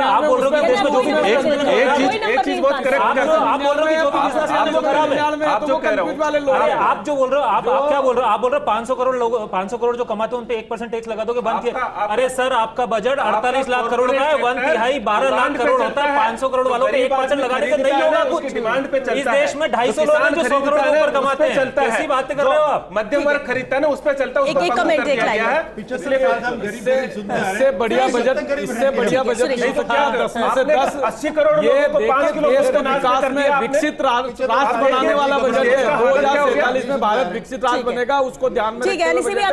और तीसरी अर्थव्यवस्था भारत की बनेगी आने वाले समय में। नंबर देना हो तो मैं तो माइनस में दे दूं। यानी आपको कुछ भी अच्छा नहीं है, कुछ भी अच्छा नहीं है। 100 में से 99 और 543 अंबानी और अडानी के बजट के लिए हम क्या दें? 100 में से 99 है, 543 वक्त खत्म हो रहा है। शिखा का रुख करते, शिखा आपके साथ हमारे और सहयोगी जुड़े, एक रिएक्शन ले लीजिए। शिखा, बिल्कुल, हम लगातार खास पैनल के साथ जुड़े हुए हैं। हमारे साथ एसोसिएट एडिटर विकास शर्मा भी हैं। विकास, कैंसर की दवाओं को लेकर बड़ा फैसला किया गया, कीमतें भी कम की गई हैं, तो कैसा लगता है चिकित्सा क्षेत्र के लिए और एनर्जी के लिए क्या फैसले लिए गए इस बजट में? देखिए शिखा, जिस तरह से वित्त मंत्री सीतारमण ने अपनी 9 प्राथमिकताएं बताई है, लेकिन उन 9 प्राथमिकताओं की बात करें तो उसमें चिकित्सा क्षेत्र को जगह नहीं मिल पाई है। लेकिन उसके बावजूद अगर सेक्टर वाइज अगर बजट की बात करते हैं तो हेल्थ सेक्टर को 89,287 करोड़ रुपए का जो हिस्सा है इस बजट के अंदर वो दिया गया है। उसमें सबसे महत्वपूर्ण बात हमने कल ही अपने पैनल डिस्कशन में बात कही थी कि कैंसर की दवाइयां जो हैं उनको लेकर के सरकार कोई बड़ा फैसला कर सकती है, क्योंकि आप देखिए इस वक्त जो कैंसर जो है ज़बरदस्त तरीके से फैल रहा है और लोगों को उसमें सबसे बड़ी जो मार पड़ती है वो पड़ती है महंगी दवाइयों की। तो उसको लेकर के बड़ा फैसला किया गया है, जिसमें कस्टम ड्यूटी 0 कर दी गई है और 3 अहम जो दवाइयां हैं, जो अहम सॉल्ट हैं, उनमें जो कस्टम ड्यूटी वो 0 कर दी गई है, यानी कि उसकी दवाइयां जो है वो अब सस्ती होगी। उनके जो अलग अलग दवाइयों का जो शेड्यूल बनेगा वो दवाइयां सस्ती होगी। और इसके साथ ही नए मेडिकल कॉलेज खोलने की बात जो उन्होंने कही थी उसको लेकर के भी कहा गया कि आगे इस तरह की उम्मीदें हैं कि हम हेल्थ सेक्टर में आगे बढ़ने जा रहे हैं इस पे। जी, तो यानी कि विकास का कहना है कि इसमें जिक्र तो चिकित्सा का नहीं है, लेकिन फिर भी जो कदम उठाए गए हैं वो कहीं ना कहीं सराहनीय है। हमारे साथ न्यूज रूम से लगातार श्वेता जी बनी हुई है। श्वेता जी, ओवर टू यू। बिल्कुल शिखा, क्योंकि अलग अलग सेक्टर है। अब देखिए जिस तरह से चर्चा भी हो रही थी और इस पॉइंट्स के जरिए भी हम समझ सकते हैं कि कितने नंबर दिए गए, तो किस तरह से इस बजट को आंका जा रहा है। लेकिन अनिल जी, जाते आते फिर भी नाराजगी आपके इस बजट से कायम है। नाराजगी आपने फिर भी, आप कह रहे हैं कि आपको उम्मीद मोदी जी से है। कई बार होता है सुझाव लेकर ही बजट बनाए जाते हैं। क्या आपको लगता है कि जो एजुकेशन सेक्टर से जुड़े हैं या जिनकी पहुंच है, क्या वो इसको प्रायोरिटी नहीं दे रहे, इसलिए इस पर कुछ नहीं हो पा रहा है? सबसे बड़ा दुख तो यह है कि एजुकेशन जो एक जिसे अभी बात हो रही थी कौन सा सेक्टर प्राथमिक है, मैं कह रहा हूं बच्चा ही तो बड़ा इंसान बनेगा। मोदी जी भी तो बच्चे ही थे कभी, आप भी बच्चे थे, मैं भी बच्चा था। अगर स्कूल एजुकेशन पे ढंग से ध्यान देके देश का एक अच्छा बच्चा तैयार किया जाए तो वो बिजनेसमैन भी अच्छा होगा, वो ऑफिसर भी अच्छा होगा और वो नेता भी और पत्रकार भी अच्छा होगा। बेसिकली उसको पूरा आउट कर दिया गया। मैं पढ़ रहा था जो प्राथमिकताएं हैं उसमें शिक्षा शब्द ही नहीं है, चिकित्सा शब्द ही नहीं है। जो चीजें प्राथमिक आवश्यकता है इंसान की वो प्राथमिकता नहीं दी गई। आप रोजगार पे दे रहे हो तो पहले आप बेरोजगार पैदा करो फिर रोजगार दो। तो मैं उस एजुकेशन की दृष्टि से बता रहा हूँ उतना अच्छा नहीं लगा। 5,000 वाला रोजगार वो रोजगार नहीं, तो रोजगार की जो बात करें ओवरऑल मैं वो कहना चाह रहा हूं। ठीक है, लेकिन उज्जवल जी अभी आपने भी ये बात कही थी कि हम सब कुछ दे रहे, टैक्स दे रहे हैं, सब कुछ बेहतर करने की कोशिश सरकार करती है, लेकिन फिर भी आज के वक्त में ना एजुकेशन बेहतर हो पाई है और ना ही हेल्थ सेक्टर बेहतर हो पाया है। लेकिन एजुकेशन को लेकर भी कहा जाता है कि गवर्नमेंट सेक्टर में बेहतर हो नहीं पा रहा है, प्राइवेट सेक्टर एजुकेशन को एजुकेशन नहीं बिजनेस समझ रहे हैं। आपको क्या लगता है कि ये बैलेंस है और ये बराबरी तो कभी हो ही नहीं पाएगी? क्या इसमें फेलियर गवर्नमेंट का है कि वो इस पर कुछ नहीं कर पा रही है? मैम देखो, इसके अंदर मैं तो एक ही चीज मानता हूँ, मोदी जी का एक विजन है जिसको मैं बहुत अच्छा मानता हूं कि सब कुछ सिस्टम ड्रिवन होना चाहिए, इलेक्ट्रॉनिक तरीके से होना चाहिए। आज सरकारी स्कूल के अंदर प्रॉब्लम क्या है, हम क्यों नहीं पढ़ाना चाहते हैं? क्योंकि सर उस स्टैंडर्ड की एजुकेशन नहीं मिलती। यही कहते हो, बिजली नहीं है। अरे साहब उस स्टैंडर्ड की एजुकेशन क्यों नहीं मिलती साहब? बेस्ट क्वालिटी टीचर तो आप लेके आते हो, फिर क्यों नहीं है? मैं कह रहा हूं सर, बेस्ट एजुकेशन के टीचर आपके पास मौजूद है, आपका इंफ्रास्ट्रक्चर पुअर नहीं हो सकता, बेस्ट इंफ्रास्ट्रक्चर है। सर वहां जो सबसे बड़ी कमी है वो डेडिकेटेड नहीं है। अगर वहां पे कैमरा लगा करके लाइव देखा जाए कि वो क्या पढ़ा रहे हैं, मॉनिटरिंग होए बहुत गहराई से, मैं कहता हूं सबसे बेस्ट रिजल्ट आएगा। कहीं जाने की जरूरत नहीं है, यूनिवर्सिटी के प्रोफेसर साहब बैठे, इनसे पूछ लो साहब यूनिवर्सिटी के अंदर कितने लेक्चर्स होते हैं साहब, कितने सेशन चल रहे हैं? क्योंकि वक्त खत्म हो रहा है। देखिए मुद्दा तो ऐसा है, जब हम बजट पे बात करते हैं तो हर सेक्टर आता है, उसमें जितनी चर्चा की जाए कम है, लेकिन इतनी जरूर एक कोशिश और बेहतर करने की होनी चाहिए। और इसलिए बजट ऐसा है कि कोई बहुत ज्यादा संतुष्ट है, कोई बहुत तारीफ कर रहा है, कोई सराहनीय कह रहा है, कोई कह रहा है इसमें कुछ भी नहीं है, कोई कह रहा है कि इस सेक्टर को तो बहुत कुछ दे दिया गया है, भले ही पॉलिटिकल पॉइंट ऑफ व्यू से दिया गया है, लेकिन कोई कह रहा है कि भाई जितना मिलना चाहिए भविष्य के मद्देनजर वो दिया नहीं गया है। 2047 का विजन के तौर पर इसे कहा जा रहा है और इस लिहाज से जो देख रहे हैं उनका नजरिया यह है कि आज के वक्त में जो घोषणाएं हुई हैं वो दूरगामी सोच के साथ है और इसलिए आने वाले वक्त में इसका फायदा जरूर मिलेगा। लेकिन फिर भी कुछ लोगों का रिएक्शन ये आ रहा है कि हम 2047 की बात करें, हमें क्या पता कि हम आने वाले 20-23 साल जी भी पाएंगे या नहीं जी पाएंगे, और अगर हम आज हैं तो आज हम क्या बेहतर देख रहे हैं उसकी उम्मीद हम जरूर करते हैं। लेकिन जब देश चलाना होता है तो कई फैसले ऐसे लेने पड़ते हैं और इसलिए उस लिहाज से भी तारीफ भी हो रही है, यानी तारीफ भी है, कमियां भी बताई जा रही हैं, उम्मीद बहुत ज्यादा है, किसी की पूरी हो रही है, कोई अभी भी नाउम्मीद है। लेकिन ये बजट है, उम्मीद तो अब सबसे बड़ी ये है कि जो घोषणाएं की गई है उसका एग्जीक्यूशन हो, क्योंकि अनाउंसमेंट तो हो जाता है लेकिन कई ऐसी बड़ी घोषणाएं सालों से हैं जो अभी तक जमीन पर नहीं आई है, जमीनी स्तर पर काम नहीं हुआ है। तो जो कहा जाए कम से कम वो करके दिखाया जाए, बाकी उम्मीद तो बनी ही रहेगी, सपना तो बरकरार ही रहेगा और वो कभी पूरा नहीं हो सकता। हम 2047 में भी अगर हम और आप रहे और बजट में चर्चा करेंगे तो शायद तब भी हम ये कहेंगे कि भाई इस पर बात की थी 2047 में, ये अधूरा रह गया। तो वो कमी तो बनी रहेगी, लेकिन बहरहाल क्योंकि वक्त खत्म हो चुका है, बहुत शुक्रिया आप सभी का इस चर्चा में शामिल होने के लिए और इसी के साथ हमें दीजिए इजाजत। नमस्कार।